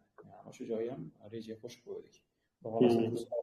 Bolalar yaxshi muvaffaqiyatli bitiradigan bo'lsa, ularga qo'shimcha tarzda, ya'ni ishga kirishga tayyorgarlik bo'yicha ham darslar o'tiladi. O'sha joyi ham qiziq va bu yerda bolalar ishga kirish ko'nikmasi bilan chiqadi. Agar ingliz tilini ham menga zo'r o'qib bersa bolalar, ko'pchilik o'ziga bog'liqda. Boraman, kuzataman, ko'pchilik yaxshi o'qiyotgan bolalar bor. Ularning esimda qolib ketadi, eslab qolaman, chunki ustozlar ko'payadi. Shundan so'rayman-da, bu guruhdan kimlar yaxshi o'qiydi? Bu guruhdan kimlar yaxshi o'qiydi? Hammasini kuzatib turaman. Qanchalik faol guruhda. Chunki menda o'zi tayyorlab qo'ygan vakansiyalar ham bor-da, o'zi. Ham nima deydi? Hunting deydi-ku, buni ovlash. Shu o'z ostida qarab turasiz. Shu anaqa bo'lishi bilan, bo'shashi bilan olaman. Mutaxassis bo'lib chiqsa, qaysi bolalar yaxshi natija chiqadigan bo'lsa, birinchi o'shani olib, bizga zo'r bo'lib chiqishadi emas. Ya'ni undagi harakat muhimda. Harakat, intilish, ustoz aytganini qilish, o'sha o'zini tutish, bu narsa muhim. O'shanda kelib chiqib, xudo xolasa ro'yxat qo'ygan bolalarimiz bor. Agar haqiqatan oxirgacha o'qiydigan bo'lsa bolalar aynimasdan taklif beradigan vakansiyalarimiz, ishlarimiz bor hozir. Bizga ham bu yerda startap garajda anaqa kerak. Ko'p startaplar bor, hammasiga dasturchi kerak. Bizda ham shu qidiryapmiz. Yaxshi mutaxassis. Bizga AI dasturchilar kerak, sun'iy intellekt, frontchilar kerak hozir aynan. Shu tarafi ham yaxshi. Ya'ni bizda networking bor. Bu aytdingiz, networking o'zi nima? Bu ya'ni tanish bilish degani. Tanish bilish bu juda ham muhim narsa. Agar mana shu tanish bilishdan foydalanaman deb o'ylayapman-da, o'zi ish boshlagan paytimda ham mendagi o'zimdagi networkingdan foydalanib, hozir bolalarga ish topishda ham yordam bera olaman deb o'zim ishondim. O'zi boshida ishni boshlagan paytimizda bir jamoa bo'lib Nurhayat ham bor edi o'zi. Nurhayat faqat boshqa loyihaga o'tib ketib qoldi. Majburlikdan keyin o'zimiz boshlashga to'g'ri keldi bu narsani. Chunki bu o'qimagan boshida Nurhayat ham bor edi. Rejalarni tayyorlashda, boshqalardan hammasida birgalikda maslahat qilganmiz. Esingizda bo'lsa. Bor edi. Xudo xolisa yaxshi hammasi hozir. Bolalar bitiryapti. Mana shu 25-larda bitar ekan bir shu qilamiz. Hozir xursand bo'lyapman. Sizni qaysi tumanda Xorazmda hozirmi? Xorazmda Hazorasp tumanida. Hazorasp hozir Toshkentda yo'q imkoniyatlarda eshityapman sizlarga bu ingliz tili bepulligi, bu foundation va amaliyotlar qadriga yetish kerak, lekin bu hozir Toshkent shaharda bunaqa imkoniyatlar deyarli kamda, deyarli yo'q. Borlari ham juda katta anaqaga, katta rasxodlar, katta anaqalar, anaqa bilmaysiz qanchalik bu anaqani berishni. Shunday kelib chiqaman, ya'ni ota-onalarning nimasiga ham qarayapmiz, imkoniyatiga ham qarayapmiz. Keyin falant bolalar bo'ladigan bo'lsa, agar uydagilar ruxsat bermasa ham, uydagilar qiynalayotgan bo'lsa ham, ularga xo'p deyapmiz. Hali ham shu yerda agar shunday bolalar bo'ladigan bo'lsa, bemalol aloqaga chiqinglar, chunki ya'ni o'qimaga hech zarar ko'rmaydi bundan. Buni qoplab beradigan tashkilotlar bor. Ya'ni biz nima bilan ishlaymiz-da, bandlik vazirligi bilan ular shunaqa nimalarni, yaxshi yigitlarni to'laydigan pulni qoplab beradi. Hozir o'ylayapman, ana bu baribir ta'lim sohasida ishlaganmiz-ku ma'lum bir muddat. Mohidev onlayn IT ta'lim, bu yoqda o'sha vaqtlar boshqa anaqalarni o'rganishga to'g'ri kelgan, hammasini qo'llab ekanda bilimlardagi. Hamma anaqalarda. Ya'ni bu yaxshi, shunday, lekin yaxshi qilsiz. Imkoniyat bo'lib havasimiz keldi, zo'r.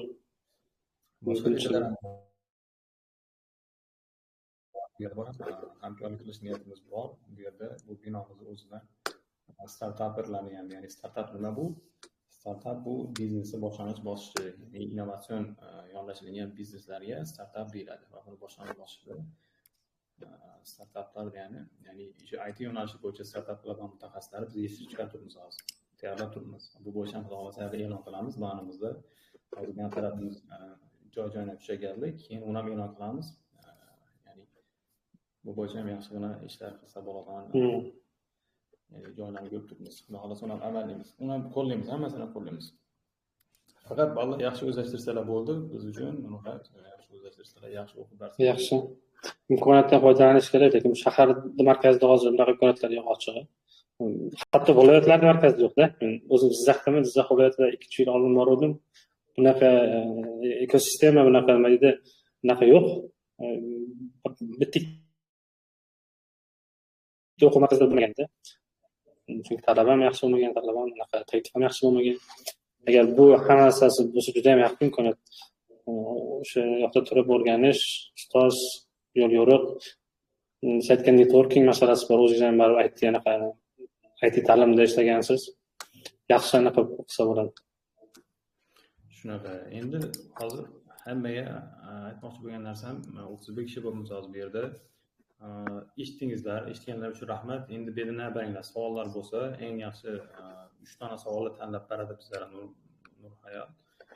Va keyin shu yerdan tanlab olamiz. Kimlar agar savoli qiziq bo'ladigan bo'lsa, birinchi javob beramiz shularga. Undan keyin kim qiziq bo'lsa kimniki. Shuni tanlab, shuna keyin maxsus sovg'amiz bor. Shuncha savollar yozinglar. Agar kimdir gapirajak bo'lsa, qo'l ko'taringlar. Qo'l ko'tarsa bo'ladimi, hamchi? Bo'lsa kerak. Ko'tarsa ko'rinadimi? Kimdadir savol bo'ladi bo'lsa, qo'l ko'taringlar. Shularga ruxsat beramiz gaplashishga. Ya'ni orada dinni uradigan rosa aktiv, juda ham faol qiz. Videolarimizda ham gapirib berganmiz. o'sha nima hozir dasturlashni o'rganyapti, WebKids'ni o'qiyapti hozir. WebKids, ya'ni yoshlar uchun to'rtta bola bo'lishgan hozir bular, to'rt kishi bo'lgan guruhida. Ertalabkisi menga qo'yilganda, ertalabkisi menga odatda nimalar o'quvchilar kam, yoshlar bo'ladi, lekin shunda ham bular dasturlash o'rganadi. Maktab kichkina 5-sinf nimalar bolalar bular ko'pchilik. Dasturlash o'rganadi. Hayron qolasiz, men o'ylayman to'g'risi hazoratda unaqa talab katta deb o'ylamaganman. Zo'r lekin. Ota-onalar bilan gaplashsak, ota-onalar tushunyapti. Ota-onalar nima deydi? Hayron qolasiz, nima deydi? Bo'ldi deb ishonib bolalarni beryapti bizga. Yaxshi, unda ta'limga, ilmga nisbatan ancha e'tibor kuchli ekanda. Xudo xolasa yaxshi bo'ladi. Savollar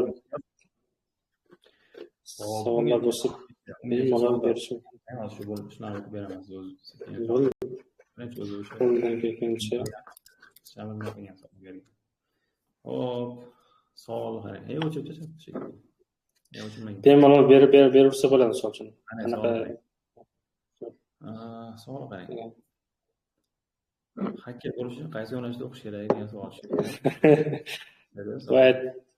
Aytdim-ku, kiber security degan soha bor. Kiberxavfsizlik ya'ni. Kiberxavfsizlik deyiladi. Bu juda ham hozir muhim. Nima deydi, O'zbekistonda bunaqa kadrlar yo'qda, biz o'zimiz ishlaganmiz-ku yoki kiberxavfsizlik bo'yicha mutaxassis topolmaganmiz deyarli. Sanoqli odamlar bo'lgan. Uni ham Yandex olib kelganmiz. Chet el orqali. Rossiyada ishlaydigan akani olib keldik sizda bo'lsa. Ko'pchilik bildirmayapti o'zi. Mutaxassis. Kiberxavfsizlik o'sha hacker. O'zbekistonda kam. Borlari ham chet elga ishlashadi ko'proq. Biz uni shu Yandex kompaniyasi ham bilsa kerak, o'sha yerda ishlaydigan kiberxavfsizlik mutaxassisini olib kelib, bizda bir ish bor edi, o'sha maslahatini olib, shunaqa qilganmizda, o'zimizga to'liq ishga olib kela olmaganmiz. Topolmaganmiz ham. Va hozirgi kunda juda ham muhim bu soha, chunki ko'p eshitsak kerak, har xil saytlar buzildi, davlat saytlari buzib ketishibdi, nimadir qilib ketishibdi deydi. Chunki hech qaysi kiberxavfsizlik tomoniga yaxshi qarashmagandagi, davlat sayti bo'lsa ham yo'qda mutaxassis yaxshi. Juda ham kam.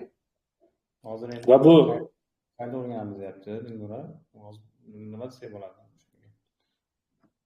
Endi hozir sizlarda bu soha o'rgatilmaydi? Bizda hozir men ko'z ostimda olib qo'ygan bitta yigit bor. U lekin hali nima qilmadi, oxiri ya'ni dars o'tadigan darajaga yetib kelmadi. Hozir kuzatyapman, agar shu bola kurs o'quv markazi ochilgan paytda kelgan, shu yo'nalish bo'yicha ustoz bormi, men shogirdga tushmoqchi deb kelgan, chunki o'zi o'rganyapti shu yo'nalish. Chiqayotgan bo'lish kerak katta ehtimol bilan. Agar shu bola anaqa bo'lsa, yaxshi bo'lsa bir intervyu qilib ko'ramiz, javob intervyu. Agar yaxshi o'tadigan bo'lsa, dars qo'yib beraman deyapman. Ko'ramiz hozir bunga talab. Hozir mana bu front-end back-end yo'nalishlar bo'yicha nimalar ko'p, talablar ko'p. Bu bo'yicha mutaxassis ko'raylik. Talab ko'p bo'lsa, kiberxavfsizlikka nima qiladi? Xavfsa bo'ladi bu narsani. Ungacha qayerda o'rgansa bo'ladi. Ungacha Dilnura eshitmaydi to'g'risini, bizdan video ko'rishdi Dilnura. Xo'p, yaxshi. Videodan ko'rib olaradi. Qayerdan o'rgansa bo'ladi kiberxavfsizlikni? Onlayn o'rgansa bo'ladi hozir. Kiberxavfsizlik, hakkerlik yo'nalishini, ya'ni hacker degani hacker yomon narsa, ya'ni hacker deganda buni o'rganmaslik, kiberxavfsizlikni o'rganish kerak. Kiberxavfsizlikda hakkerlar hujumidan qarshi himoya qilish narsa, imkoniyatlari o'rganiladi. Ya'ni bu ular one hacker bo'ladi aslında. Bu zamonda one buzadi bu saytlarni. Lekin yaxshi hacker bo'ladigan bo'lsa, yaxshi hacker yomon hacker degani bormi? Unga yo'nalishi bormi? Anti hakkerlarda ular. Shunaqa qizil shapka bir narsalar deyiladi-ku. Shu mana bor. Ko'parlashmaydi bu temaga. Agar yaxshi yo'nalishda bo'ladigan bo'lsa, davlat xavfsizlik organlarida ishlaydi va ularga yaxshi oylik to'lanadi. Shu ishlaydiganlar bor, mohir debda kiberxavfsizlik kursi bor onlayn. Agar shuni kirib yo'llanadigan bo'lsa, muti bor, keyin pullisi bor. Bu yerdan hozirgan bo'ladi. Mohir deb o'zimda. Va shuni bitirib ishga kirgan bolalarni bilaman men. Xavfsizlikka, ichki ishlarga kirganlar ham bor edi, to'g'rimi? Shunaqa ichki ishlarda bor, vazirliklarda bor. O'ziga yana men bitta maslahat berishim mumkin. Kiberxavfsizlik degani, o'sha hacker degani dasturchi degani o'zimda olib qaraganda. Dasturchi deganda ham nima degani, juda zo'r dasturchi deganda. Bu odam bittada bilmasligi mumkin, hacker bo'la oladigan darajada dasturchi bo'lish qobiliyati bormi yo'qmi deganda. O'shaning uchun u boshlanishiga front yoki backend dasturlashdan boshlasa ham bo'ladi.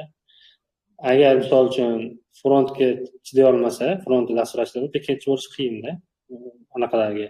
Agar backend dasturchi bo'la olmasa, u hakkerlikka boshqa aytmasa ham bo'ladi. Agar backendni zo'r qoyilata bilsa, u keyin o'sha bemalol o'tib ketsa bo'ladi-da anaqaga. Kiberxavfsizlik sohasiga. Kiberxavfsizlik sohasi degan o'ta kuchli dasturchi degan. U ham dasturchi ham to'liq kod yozadi-da. To'g'ri aytdingiz.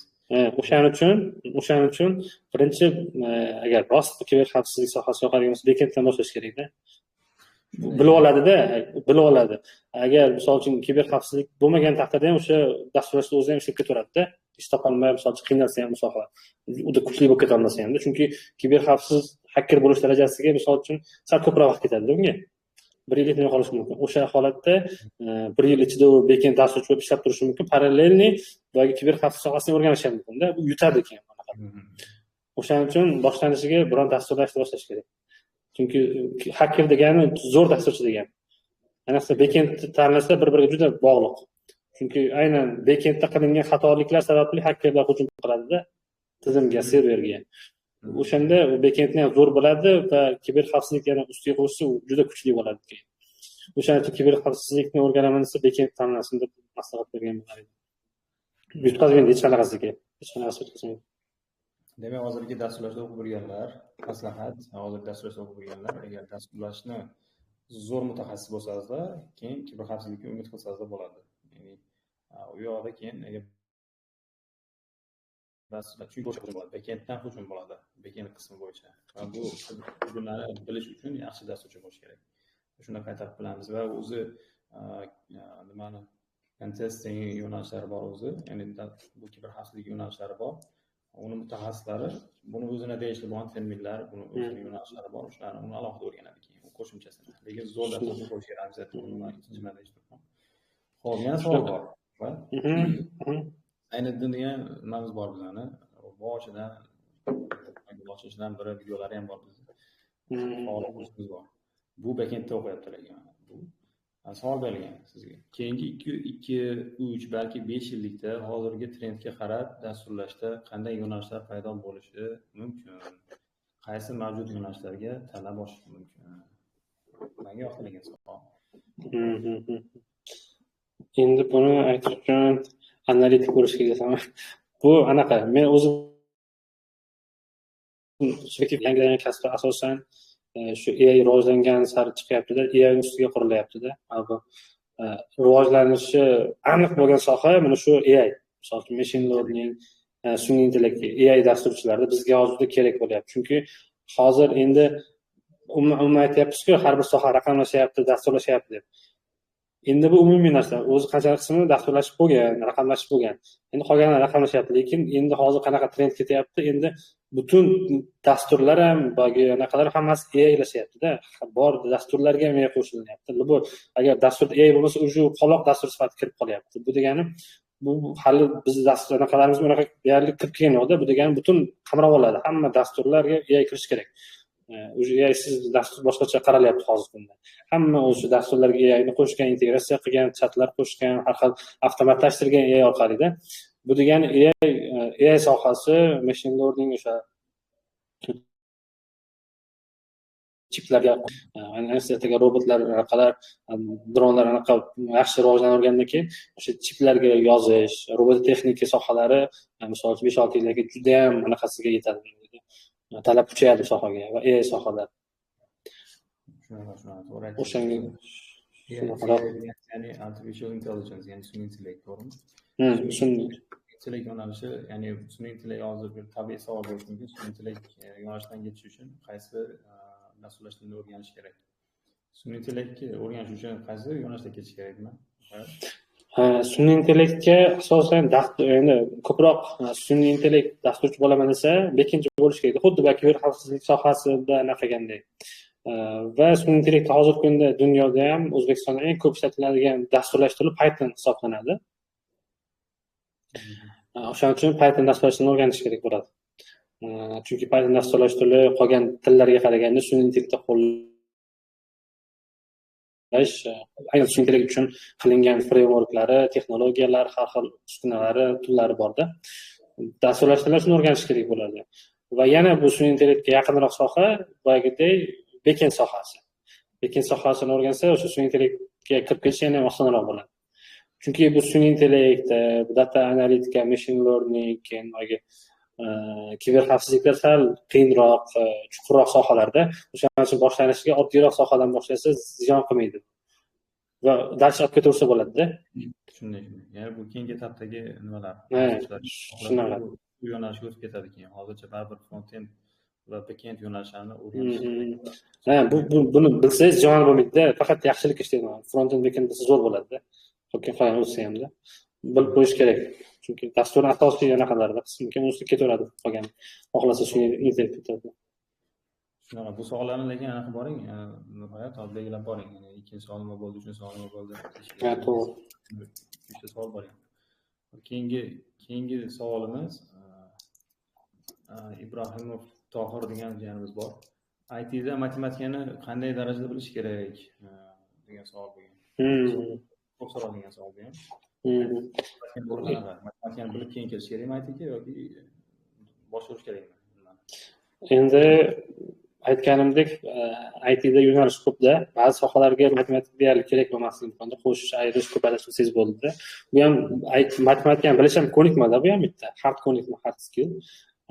Matematikani bilish. Endi misol uchun ko'proq endi bu lekin bilish shart degan narsa yo'q, bitta yaxshi degan narsa bor. Misol uchun AI sohasida, data analitika sohasida, misol uchun machine learning sohalarida matematikani bilish kerak, chuqurroq bilish kerak misol uchun. Chunki unda juda ham kuchli formulalar ishlatasizda. O'zim zo'r emasman, bir oliy matematika qismida bo'ladi, har xil ehtimollar nazariyasi, keyin juda ham funksiyalar bo'lardi. O'sha narsalarni o'zim ko'rganman. Hozir ham bizda bunaqa murakkab tizimlar ustida ishlayapmiz-da, o'shanaqa formulalar foydalanyapmiz-da. Men qachon ishlatarkan mana berardim-da. Newtonning hattoki ba'zi formulalarni foydalanyapmiz-da hozir. Datalardan aniq qilishimiz uchun-da, men endi aniq qilyapman. Lekin bu aytganimdek chuqur sohalarda, lekin misol sizga backendda, front u darajada muhim bo'lmaydi. Siz o'rtacha o'qigan bo'lsangiz, bemalol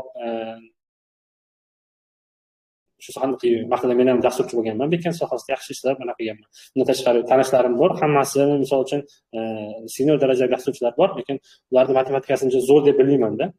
O'rtacha o'zimizga o'xshagan tanishlar bor. Ya'ni bu bo'lsa yaxshi, lekin bo'lmasa bu o'ziga devor qilib olish kerak emas-da buni. Bemalol o'rgansa bo'ladi, ya'ni qo'rqmasdan o'rgansa bo'ladi. Faqatgina boya aytganim juda chuqur sohalarda, boyagi machine learning, короче, robotlarga boyaga anaqalar yozish, chiplarga u joyda o'sha sal anaqa kerak bo'lishi mumkin. Lekin qolgan umumiy sohalarda mana bu project management, sifat nazoratchisi, QA, dizaynerliklarda umuman ularni o'ylamasdan bemalol anaqa qilsa bo'ladi. Matematikasiz harakat qilsa bo'ladi. Ya'ni bular aytmoqchiki, ya'ni bular naqa qo'ydi. Front-end yo'nalishida o'qiydi. Bular front-end, back-end yo'nalishlarida matematikani alohida kursga borishim kerakmi demoqchiman bilishimcha. Yo'q, shart emas aka. Bemalol qo'rqmasdan. Ustozingga aytganda qil, tamom. Ustoz aytadi, matematikaga borsa, kimsa matematika o'rganib keldi, aytadi. Men shu 4-5 yillik tajribamizda ko'rmaganmiz matematika formulalardan qilganmiz, front backendda. Ishlatilgan bo'lsa ham formulasi bilan keladi, formulani qo'yib ishlatib bersa bo'ldi. Backend sohalar. Algoritm bilan adashtiradi, ya'ni algoritmlar shular bilan matematikada buni blok qilish kerak emas bu. Bu narsa katta blok bo'lmaydi. Agar buni qilsa o'zini katta imkoniyat to'sib qo'yadi-da, kichkina anaqani deb. Boshlash kerak. Shunaqa. Xo'p, yaxshi. Savollar ko'payapti. Qisqaroq qo'yishimiz kerak endi javob nimalar savollarni. Xo'p, super savollardan yana bittasi, sizningcha IT sohasiga kirish uchun universitet kerakmi deyilgan. Izohlik bergan bu savol meni qiynaydi-ku. Universitet kerakmi? Men bunga endi subyektiv fikrim umuman kerak emas. Shu vaqtgacha men biron joyda diplom mendan so'rashmagan, men ham shuncha odam anaqa qilgan bo'lsam, ish qilgan bo'lsam, biron narsa diplom so'ramaganman.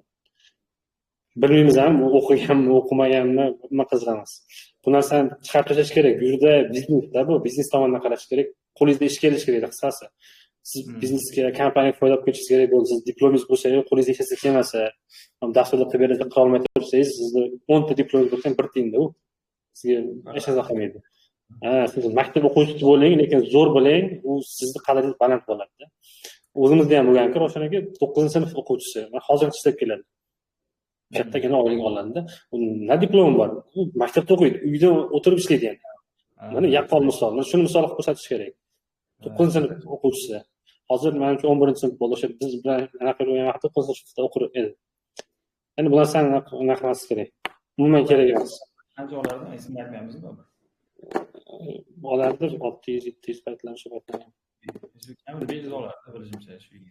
Hozir o'sha atrofda katta ancha yaxshi bo'lgan hozir. Hozir taxminan 1000 olsa kerak shu yigit. Maktab. Shunaqa. Maktabni bitirgani yo'q, mana hali yana 1 yil bor. Shu o'sha payt deganingizdan 23-yil edi. Shu 8 o'qisa edi, hali 1 yil bor deb kecha gaplar qildik-da. Bola hisoblangan ekan-da, u bola ishlarda ishlagandan keyin ishlaydi-da. Bir yigit u. Keyin ya'ni bizda ham yaxshi kompyuterlar olib o'tiradigan bo'lsak, kuzatib o'tiradi. Sabr o'rganishni yaxshi ko'radi, diqqat etadi ko'rib, tajribali nalari eshitadi ko'rib. Aytganini xo'p bo'ladi deb aytadi. Keyin kuzatadi. Keyin nima o'yladi? Alohida monitor, alohida alohida monitor. Keyin MacBook ham oldimi? MacBook ham oldimi? MacBookmi? Monitor, super kompyuterlarni terib oldi. Super kompyuter edi xullas. Shu o'zini masala ishlayotgan puldan. Super kompyuter, super kreslo. Kursdan aytdim. Rostmi uni? Zo'r sharoit qilib oldi, o'zini oyligida, o'zini zo'r sharoit, uydan zo'r ish. Oilasiga ham o'zim katta yordam beradi. Maktab o'quvchisi bo'lishga qaramasdan. Yaxshi, unaqa o'rnak qilsa bo'ladigan unaqa. O'zim ko'p odamlarga aytib beraman-da, hikoyalarini. Oilada yoshligidan mas'uliyatni katta anaqa. O'ynab, misol uchun telefonda o'yinlar o'ynab yuradigan vaqtida u o'sha oila anaqasida nima edi, ishlab yaxshigina bilaman. O'rnak qilsa arziydigan. Shunaqa. Yaxshi, ular keyin savol o'taylik, natijalashtiraylik. Bo'ldi, o'ting. Qarang, ITni o'rganish uchun kuniga necha soat vaqt sarflash kerak? Bu yerda aytilib kuniga deyilmagan, men kuniga ham deb o'yladim. ITni o'rganish uchun soat vaqt ajratish kerak. Kuniga qancha vaqt ketadi deyilmoqchi menimcha. Endi bu juda subyektiv savolda, nima deydi, o'ziga bog'liq. Agar qancha tezroq natija olaman desa, kun bo'yi shug'ullansin-da. Kun bo'yi versinda. Bu shunday matematik hisob-kitob bilan qilsa ham, misol uchun kuniga 2 soat rivojlar aniq qilsa-yu, lekin kuniga 4-8 soat qilsa, o'zi bunday hisoblasa ham bo'ladi. 2 barobar ko'proq tez o'sha narsani o'rganib bo'ladi. Kerakli hard skillni ham, soft skillni ham. Tezroq ishga kiradi, tezroq misol uchun daromad topish mumkin. Bu umuman anaqa yo'q. Lekin minimum bo'lishi soat shug'ullanish kerak, kamida 2 soat, 3 soat bo'lmay qolganda. Bo'lmasa o'sha juda sekin ketadi. Kamida 2 soat, 3 soat shug'ullansa anaqa. Yo'q, ketirish kerak. Misol uchun agar bemalol vaqti bo'ladigan bo'lsa, bitdan keyin kechgacha o'tirib, diqqat bilan o'rganib, chunki qancha ko'p o'rgansa, shuncha tezroq natijaga erishadi. Boya 6 oy, 12 oy emas, bunda misol uchun 3-4 oyda ham natija bo'lishi mumkin. Biz o'zimizda ham o'qib yurgan vaqtlarimizda ishga kirgan, ish topgan o'quvchilar bo'lganda, shunaqa test bo'lardi. Ular kun bo'yi qarab, shuning uchun buni qanaqadir belgilab qo'yish kerak emas. Hech kimda unaqa sir yo'q. Dunyoda ham, O'zbekistonda ham shuncha shug'ullanish kerak degan narsa yo'q. Qancha ko'p shug'ullanish, shuncha yaxshi imkoniyat doirasidan kelib, topgan vaqtini agar o'rganish kerak, o'qib yurish kerak bo'lmasa.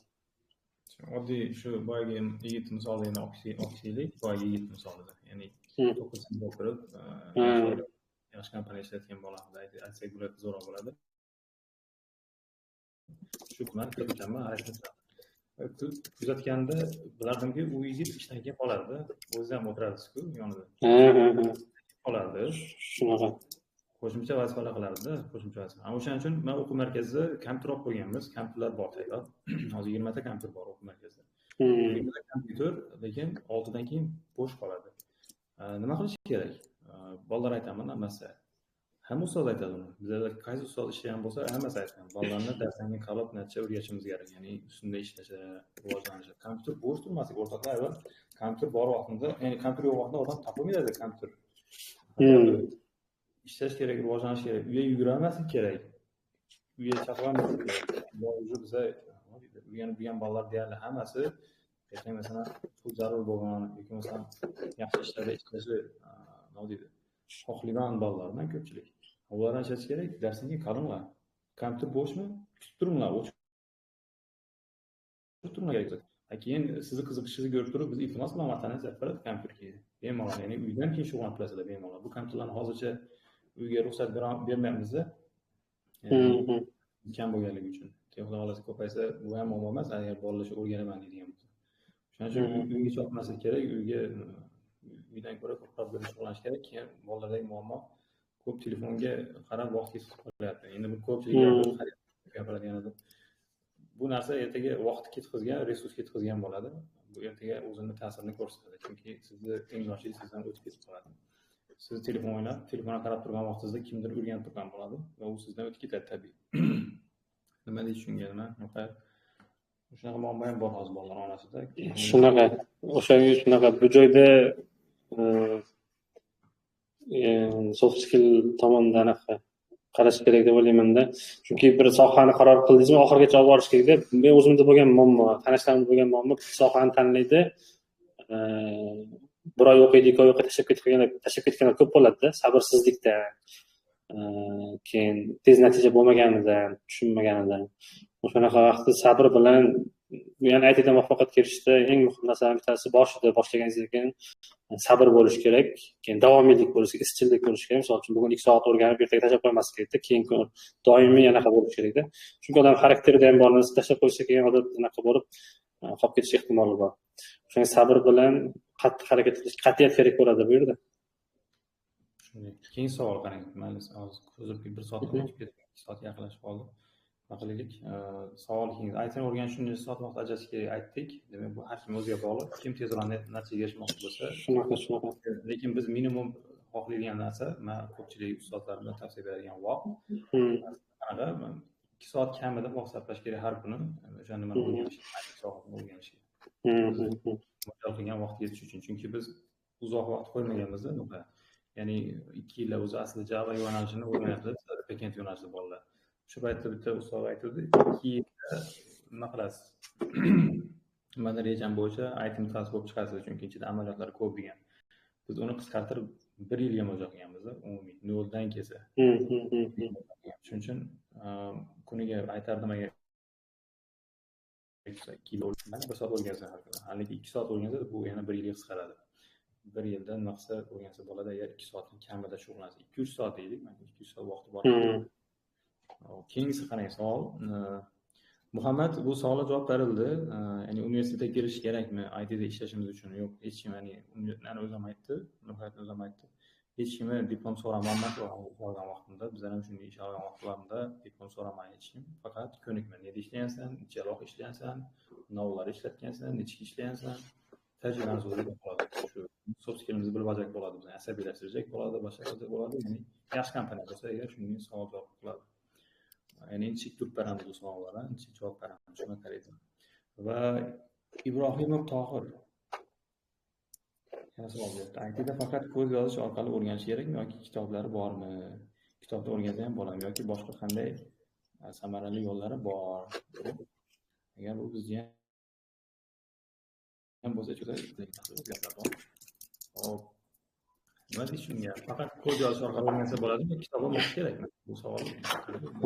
Endi ko'z yozishni o'rganish uchun ham o'rganish kerak nimadir. Xo'p, bunda qanaqa qilish kerak? Dasturlash yo'nalishi bo'yicha demoqchida. Endi o'zimda anaqamdan kelib chiqadigan bo'lsam, xo'p, o'rganayotgan vaqtda bitta narsaga bog'lanib qolish kerak emas. Misol uchun bir joy kursga borsangiz, faqat kursga bog'lanib qolish kerak emas-da. Yoki kitob bo'lsa, kitobga ham bog'lanib qolish kerak emas. Birinchi savol qaytargan bo'lsak, o'zi kitoblar bor. Har bitta soha bo'yicha kitob bor. Lekin u kitobni siz o'qishingiz tushunmaysiz baribir. u bilim bilan. U kitobni kimdir o'qituvchini o'qish kerak kamida. Yoki siz qanaqa tajribangiz bo'lsa, keyin u kitobni tushuna olasizda. O'shaning uchun birinchi o'rinda o'quv markaziga o'qituvchi topish kerak. O'qituvchini o'zi aytadi keyin, "Men bu kitoblarni o'qisang bo'ladi" deb aytadi. O'zi ma'lum bir darajaga yetgandan keyin siz o'zingiz ham kitoblarni o'qib tushuna olgan bo'lasiz. Bu nimaligini to'g'ri qaror qabul qilib o'zingizga aniq qila olasiz. Bu shunaqa. Undan tashqari o'rganayotgan vaqtida keyin aytgandek bitta nimaga tayanib qolish kerak emas. Ayni damda cheksiz qolish kerak. Misol uchun kursga bordingizmi?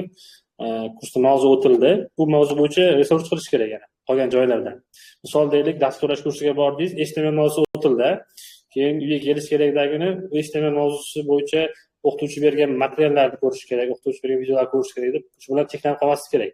Keyin Google'ga ochish kerak, HTML o'zi nima deb. Bu yerdan kamida 3-4 ta maqola o'qish kerak. Google ketdi. Undan keyin ChatGPT chiqqan hozir. ChatGPT ham zo'r anaqalar beradi, insightlar beradi, yaxshi tushuntira oladi. ChatGPTga ochish kerak, HTML nima deb degan. U bilan uzoq suhbatlashish kerak. Undan keyin YouTube'ga yozib kerak. YouTube'da ham videolar bor har xil. U yerdan 3-4 ta video ko'rsa, eng to'pidagi o'z tepada chiqadi. Ularni ko'rsa, o'zi boyagi mavzu bo'yicha yetarlicha ma'lumot oladi va o'zi ham ishonch bo'ladi, chunki Google'ni qaradi, o'qituvchi aytganini qildi, Google'ni qaradi, YouTube'ni qaradi, GPTdan so'radi. So'rashga qo'rqmasdan shu mavzuni bilaman deb ayta oladi-da, rezyumesiga ham qo'yadi. O'shaning uchun bitta nafaga borib qolish kerak emas. Kerak bo'lsa kitob ham olish kerak, o'sha soha bo'yicha, misol uchun bitta dasturlash bo'yicha kitob oldimi, mavzu HTML bo'ldimi, kitobda topish kerak o'sha mavzuni.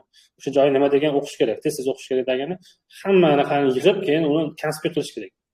Not qilish kerak. Google'da olgan umumiylashtirish kerak, fikrlash kerak. Qanaqa bog'liqlik bor, bir-biriga teskari joy yo'qmi? Bunda boyagi bilim juda ham bir qarama-qarshilik bo'lsa, juda ham yaxshi fikrlanib, yaxshi narsa o'zida qolib ketadi-da. O'zim shaxsiy tajribam shunaqa. Bir narsani o'rganmoqchi bo'lsam, doim har xil manbadan uni o'rganib ko'raman. Bu critical thinkingda ham bor, tanqidiy fikrlash, chunki siz bitta joydan olgan ma'lumot xato bo'lishi mumkin. U kim aytayapti, o'zi kim, ishonchlimi yo'qmi? Va uni tushuntirish hamma har xil, o'zi tushunishingizdan farq qiladi. Hamma joydan olsangiz, tushunishingizdan osonroq bo'ladi. Ko'proq misollar ko'rasiz. O'shaning uchun ko'proq manbadan o'rganish kerak. Lekin kitoblar bor. Yaxshi, rahmat. Qisqaroq o'ring, ya'ni nihoyat har yoki o'zingiz ham bo'ladi aslida qarasa. Bo'ldi. Ko'proq savol so'rayapti hozir.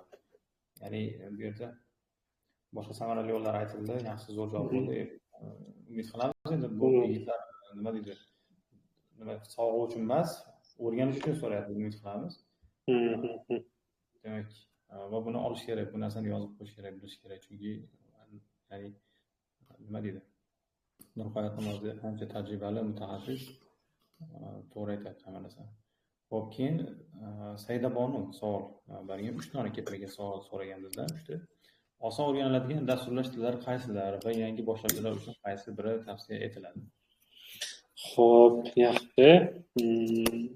Oston o'rganilgan dasturlash tili hozirgi paytda Python bilan JavaScriptni ayta olaman. Endi ikkalasining ham ustunligi bor-da. Python nisbatan o'rganish osonroq, sintaksislari tezroq natija ko'rsa bo'ladi. Lekin JavaScript o'rgansangiz, yaxshi tomoni JavaScript ham front-end ishlatiladi, ham back-end ishlatiladi. Bu tomondan o'tasiz. Ham oson, ham u dasturlash o'rganganingizdan keyin siz front-end qismiga ham nisbatan kod yoza olasiz, back-endga ham yozasiz. Bu tomondan o'tasiz. Pythonga nisbatan sal qiyinroq bo'lishi mumkin, lekin bu ham juda qiyin emas. Qiyin dasturlash tillari bor, Java misol uchun. Juda bir memlar ham chiqib ketgan, Java'ni o'rgansangiz soching oqarib ketadi degan juda anaqa sohalar. Eng osonlari JavaScript bilan Python. Agar ikkita sohalik bo'lib qolaman desangiz, JavaScript o'rganing yokida menga faqat oson kerak desangiz, Python. Pythonni ham yaxshi tomoni ertaga sun'iy intellektga o'tib ketsangiz bo'ladi uni ham. Lekin frontga ko'p ishlatilmaydi.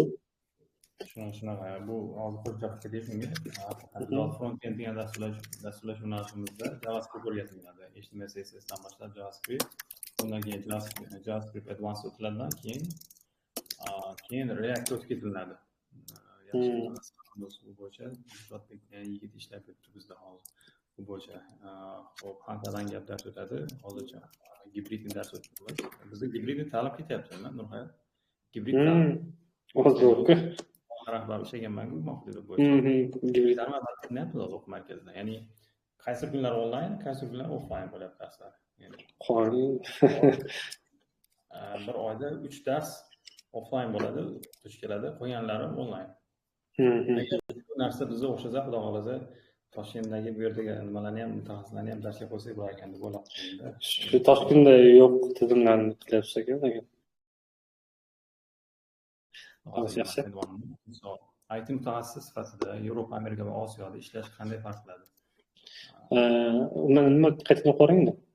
IT mutaxassis sifatida ya'ni chet davlatlarda aytyapti, Yevropada, Amerikada, Osiyoda ishlash farqi bormi? Ya'ni qaysi joyda ishlasa bo'ladi? Menimcha bu narsani farqi yo'q. Qayerda yaxshi oylik to'lasa, yaxshi muhit bo'lsa, qanday ishlanadi?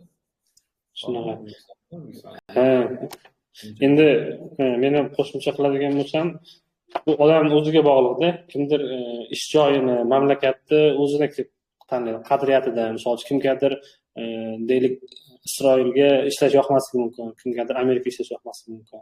Yoki kimgadir qaysidir kompaniyada ishlash yoqmasligi mumkin. O'zini filtrlaridan kelib chiqib tanlaydi. Subyektiv, ya'ni men ayta olmayman, sen mana bunaqa kompaniyada ishlasangiz, misol uchun yaxshi bo'ladi. Chunki ham o'zidan kelib chiqadi. Kimgadir oylik yaxshi bo'lsa, o'sha joy, o'sha mamlakat, o'sha kompaniya yaxshi. Kimgadir qadriyatlar yaxshi bo'lsa, yaxshida. Bu odam o'zidan savol berib, o'zidan kelib chiqish kerak. O'ziga qanaqa joy pulmi yoki munosabatlar muhimmi, yoki madaniyat muhimmi? O'shanga qarash kerak bu narsani. Menimcha IT sohasida yirik jamoalarda ishlashning afzalliklari va kamchiliklari nimalardan iborat? Yirik jamoalarda ishlashning. Yirik jamoalarda ishlashning nimasi dedingiz? Afzal tarafi va kamchilik taraflari bormi? Shunda nimalar bo'ladi? Katta jamoada mutaxassislar bilan ishlashda nima muammo taraflari bor? Katta minus taraflari nimalar? Xo'p, endi katta jamoa bo'lsa, katta loyiha bo'lsa, foydasi baribir ko'p. Endi yomon tomonlari ham bo'lishi mumkin. Misol uchun hamma juda ham kuchli insonlar bo'lsa, ularga misol uchun agar so'tskilar yaxshi qanaqadir taqqosa o'ziga depressiya berib qo'yishi mumkin, lekin agar o'shani to'g'ri qabul qilsa, bu imkoniyatlarni tushunsa, juda katta imkoniyatda o'sasiz chunki yerda. Ularni ko'rib, bir yilda misol uchun kichkina loyihalarda, kichkina kompaniyada ishlab yursangiz, bir yilda, lekin 5 oy shunaqa juda katta loyihada, juda kuchli odamlar ishlasangiz, boyagi bir yil ishlagan kichkina kompaniyadagi odamdan kuchayib ketib qolasiz siz. Bu yerdagi odamlarni ko'rib, bu yerdagi ishchilarni bilimini ko'rib. O'shaning uchun doim faqat shunaqa qiyin loyihalar, katta kompaniyalarga harakat qilish kerak. Agarda olsa yaxshi. Ular ham endi baribir qiyin bo'ladi, anaqa o'ziga qarab oladi, lekin agar unaqa loyiha olsa, doim shunaqaga borish kerak. Agar u joyda eng bilimli qolsangiz, o'zi almashtirish kerak deyishadi ko'p joylarda. O'smay qolasizda, komfort zonaga tushib qolasiz. O'shaning uchun doim qiyin loyiha, katta loyiha, o'zingizdan kuchli odamlar yoniga qarab, shunaqa kompaniyalarga ketaverish kerak, maslahatim. Bundan shunda keyin Xo'p, Muhammad Sog'liy javob berdi, bo'lmadi Sog'liga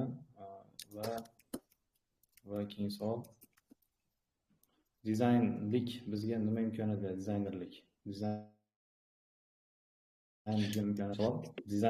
imkoniyat beradi. Keyin qanaqa ishga kirsa bo'ladi? Demak, mana shu 3 ta savolga javob berasiz endi. Birinchisi nima dedingiz? Birinchisi dizaynlik bizga nima imkoniyat beradi? Ikkinchisi dizaynlik bizga nima imkoniyat beradi? Esda saqlab qoling. Uchinchisi dizaynlik bizga nima imkoniyat beradi? Keyin qanaqa ishga kelsa bo'ladi? Bir-biriga bog'liq ekan, umuman yaxshi tomonni aytishim kerak ekan-da. Imkoniyat kirish. Dizaynerlik menga yoqadigan tomoni, siz uxlab pul topasizmi o'tirib. Mana bunaqa narsa dizaynda o'zim tanishganman. Dizaynda grafik dizayn bilan UI UX aytibdi, boshqa yana dizayn sohalari borda, 3D dizaynlar borda. Har xil bunaqa binolar dizayn qilish bor, har xil stullarni dizayn qilish borda. Agar unaqa dizaynlarda katta foydasi bor, qanaqa siz misol bitta dizaynni qildingiz, nimanidir, binoni yoki qanaqadir obyektni nimadir. Va uni siz shunaqa platformalar bor, joylab qo'yasiz, u doim sotib turadi. Bo'lsangiz kuchli nima deydi? Unaqa kreativlik zo'r bo'lsa, ijobiy unaqa nima deydi?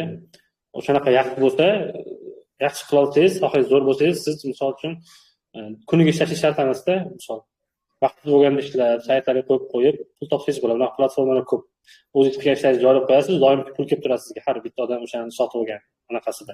Bu dasturlashda unaqa emas. Siz doimiy bir narsani qilasiz, keyin pul keladi. Unda siz qilib qo'ysangiz, bitta qilgan narsangiz ko'p vaqt sotiladi. Bu uni plus tomoni.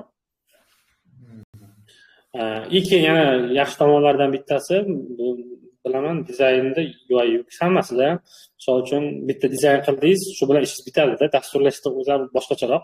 Siz dasturda qilganingizdek ham ishingiz bitmaydi. Agar ma'lumotni to'g'rilashingiz kerak bo'ladi, shunaqa o'ylaysizda. Bunda bitta narsa qilasiz, bo'ldi, loyiha yopildi, dizayn tugatdi. Keyin bemalol xotirjam uxlaysizda. Lekin dasturlashda ba'zi paytlar qarashingiz kerak, anaqa muammolar chiqib qoladigan anaqasi bor. Shu tomonlari yaxshi. Endi daromad jihatdan deyarli farqlash qiyin anaqa emas. Ikkalasida ham o'zingiz anaqangizga qarab bemalol bir xil anaqa topsa bo'ladi. Daromad topsa bo'ladi. Men ham qisqa qo'shimcha qilaman va tugatamiz bu bilan. Ya'ni 3 ta savol bo'lmasa saralab turing shuning ichida. Men gap bo'lguncha 2 minutdan keyin tugatamiz. Ishga ketarkanmiz. Hali ishxonadamisiz? Ha, men ishxonada, bilasizmi? Qattiq ishlaydiganlar. Mayli. Shuncha imkoniyatlar haqida gapirdingiz. Ya'ni bu narsani o'zi aytish kerak. Ko'pchilik masalan ikkilanadi. Kim ishlayapti o'zi rostdan bormi bu narsa? IT o'zi nima o'zi u IT? Biz hali bu narsaga harakat qilmayapmizmi degan savollar, ikkilanishlar, gumonlar bo'ladi baribir. Shuning uchun ham mutaxassislar bilan uchrashuvlar qilib turamiz endi xudo xohlasa javobiga. Ya'ni mo'ljallanishamiz. Bolalar ham bizdan ancha faollashishni boshlagan, mana ko'rsatmasin. Yaxshi, ya'ni savol berishi bilish bu boshqa narsada, ya'ni odam xursand qiladigan narsa. Ya'ni faollik yaxshi baribir. Keyin dizayn bo'yicha dizayn yo'nalishlari bor, grafik dizayn. Yana shu bizda kanalimizda tashlab turgan, Telegram kanalimizda tashlab turgan rasmlar bor-ku, ular o grafik dizaynerning ishi bo'ladi. Instagramga qo'yiladigan rasmlar, chiroyli rasmlar. Bular ham grafik dizaynerning ishi. Ko'zingiz yoqadi bu hamma narsa joy-joyini tartibga qo'yib qo'yilgan. Telefon nomerlar joy-joyini qo'yilganlari bu grafik dizayning ichiga zo'r mahorat egasi ekanligini bildiradi. Ular oylikka ishlaydi yoki bo'lmasam nega ishlaydi? Qilgan ishini yaratish, bir dona rasmni tayyorlab berishi, aytimiz bitta shu rasmni, bir dona shu rasmni tayyorlab berishi, graficheskiy rasmni, postma qo'yilgan rasmni 80 ming so'mdan 100 ming so'mgacha turadi. Arzoni bir dona rasm tayyorlasangiz 100 ming so'm, 80 ming so'm pul topasiz. Yaxshisi bo'lsa 10 minut vaqtingiz ketadi. Bir rasm tayyorlashda 10 minut vaqtingiz ketadi. 10 minutda 80 ming so'm, 100 ming so'm kisaga. Endi undan tashqari mana nolari bor, logotip borku, bizning miya shaklidagi narsamiz, Telegramimizdagi rasmi turibdi-ku, miya shaklidagi narsa bu logotip deyiladi.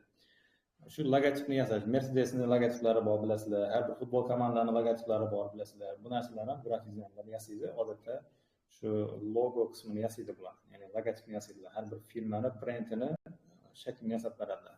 Ana endi bu logotip masalasi qimmatroq turadi. Eng arzoni mana shu logotipni o'zini aytavering yaxshi, o'quv markazining o'zinikini $45 qildirib qo'ygan.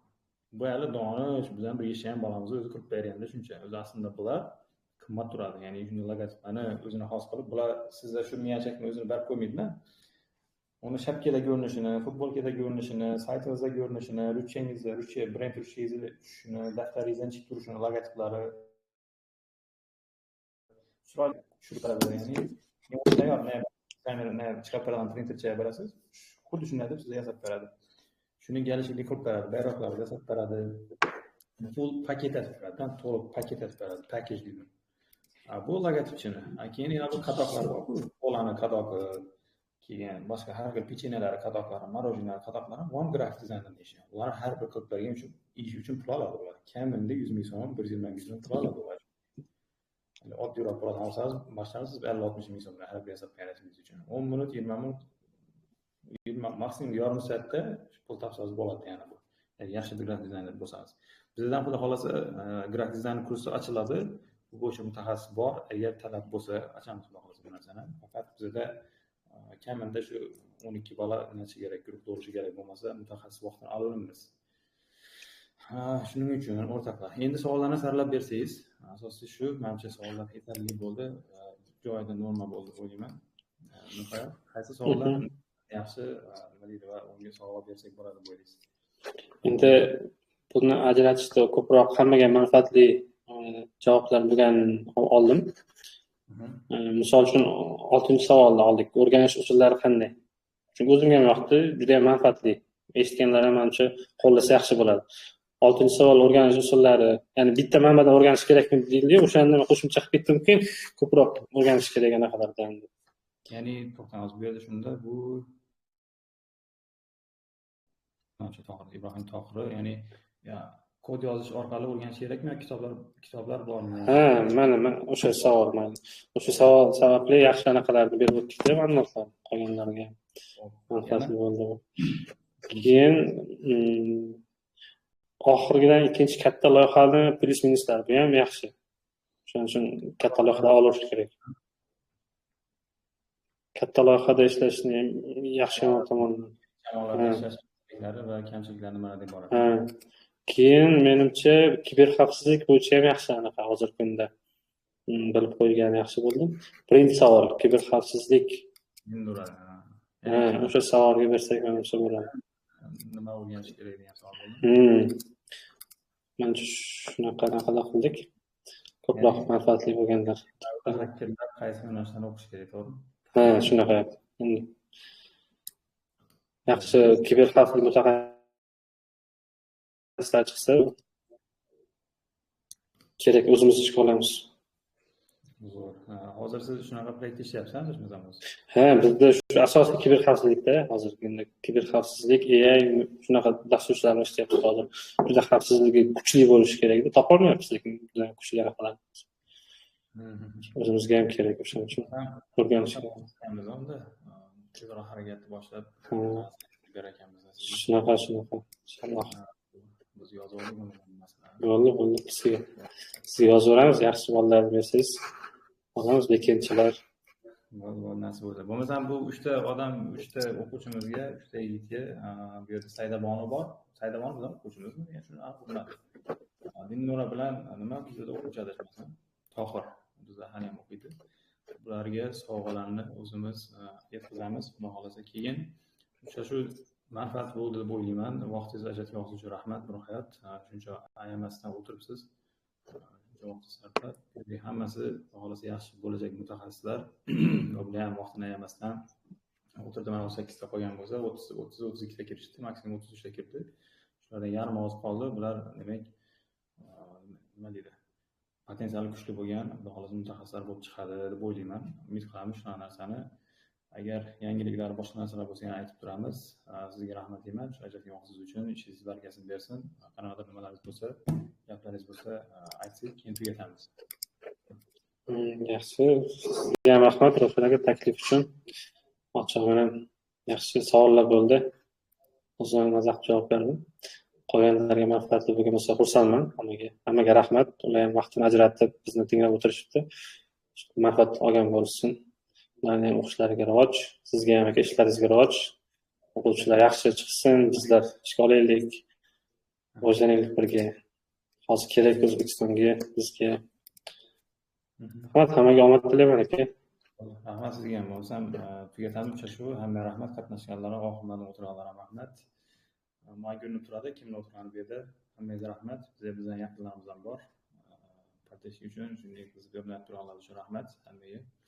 Sog' bo'linglar. Nurhayot, mayli, yaxshi oling. Salomat bo'ling. Balki boshqa mavzuda yana bir uchrashuv qilamiz siz bilan. Boshqa bundan ham qiziqroq mavzular bo'yicha. Xolos, balki loyiha boshqaruvi bo'yicha ham qilarmiz, chunki loyiha boshqaruvi bo'yicha kurs boshladim. O'sha bo'yicha ham xudo xolasa zo'r. Qilamiz. Qiziqadiganlar bo'lsa, tortamiz endi sekin-sekin shu yo'nalishga ham onlayn bo'lsa. Bo'ldi. Biz tayyor aka, yordam kerak bo'lsa. Bo'ldi, aloqada. Sizga sog' bo'ling. Rahmat, charchamanglar.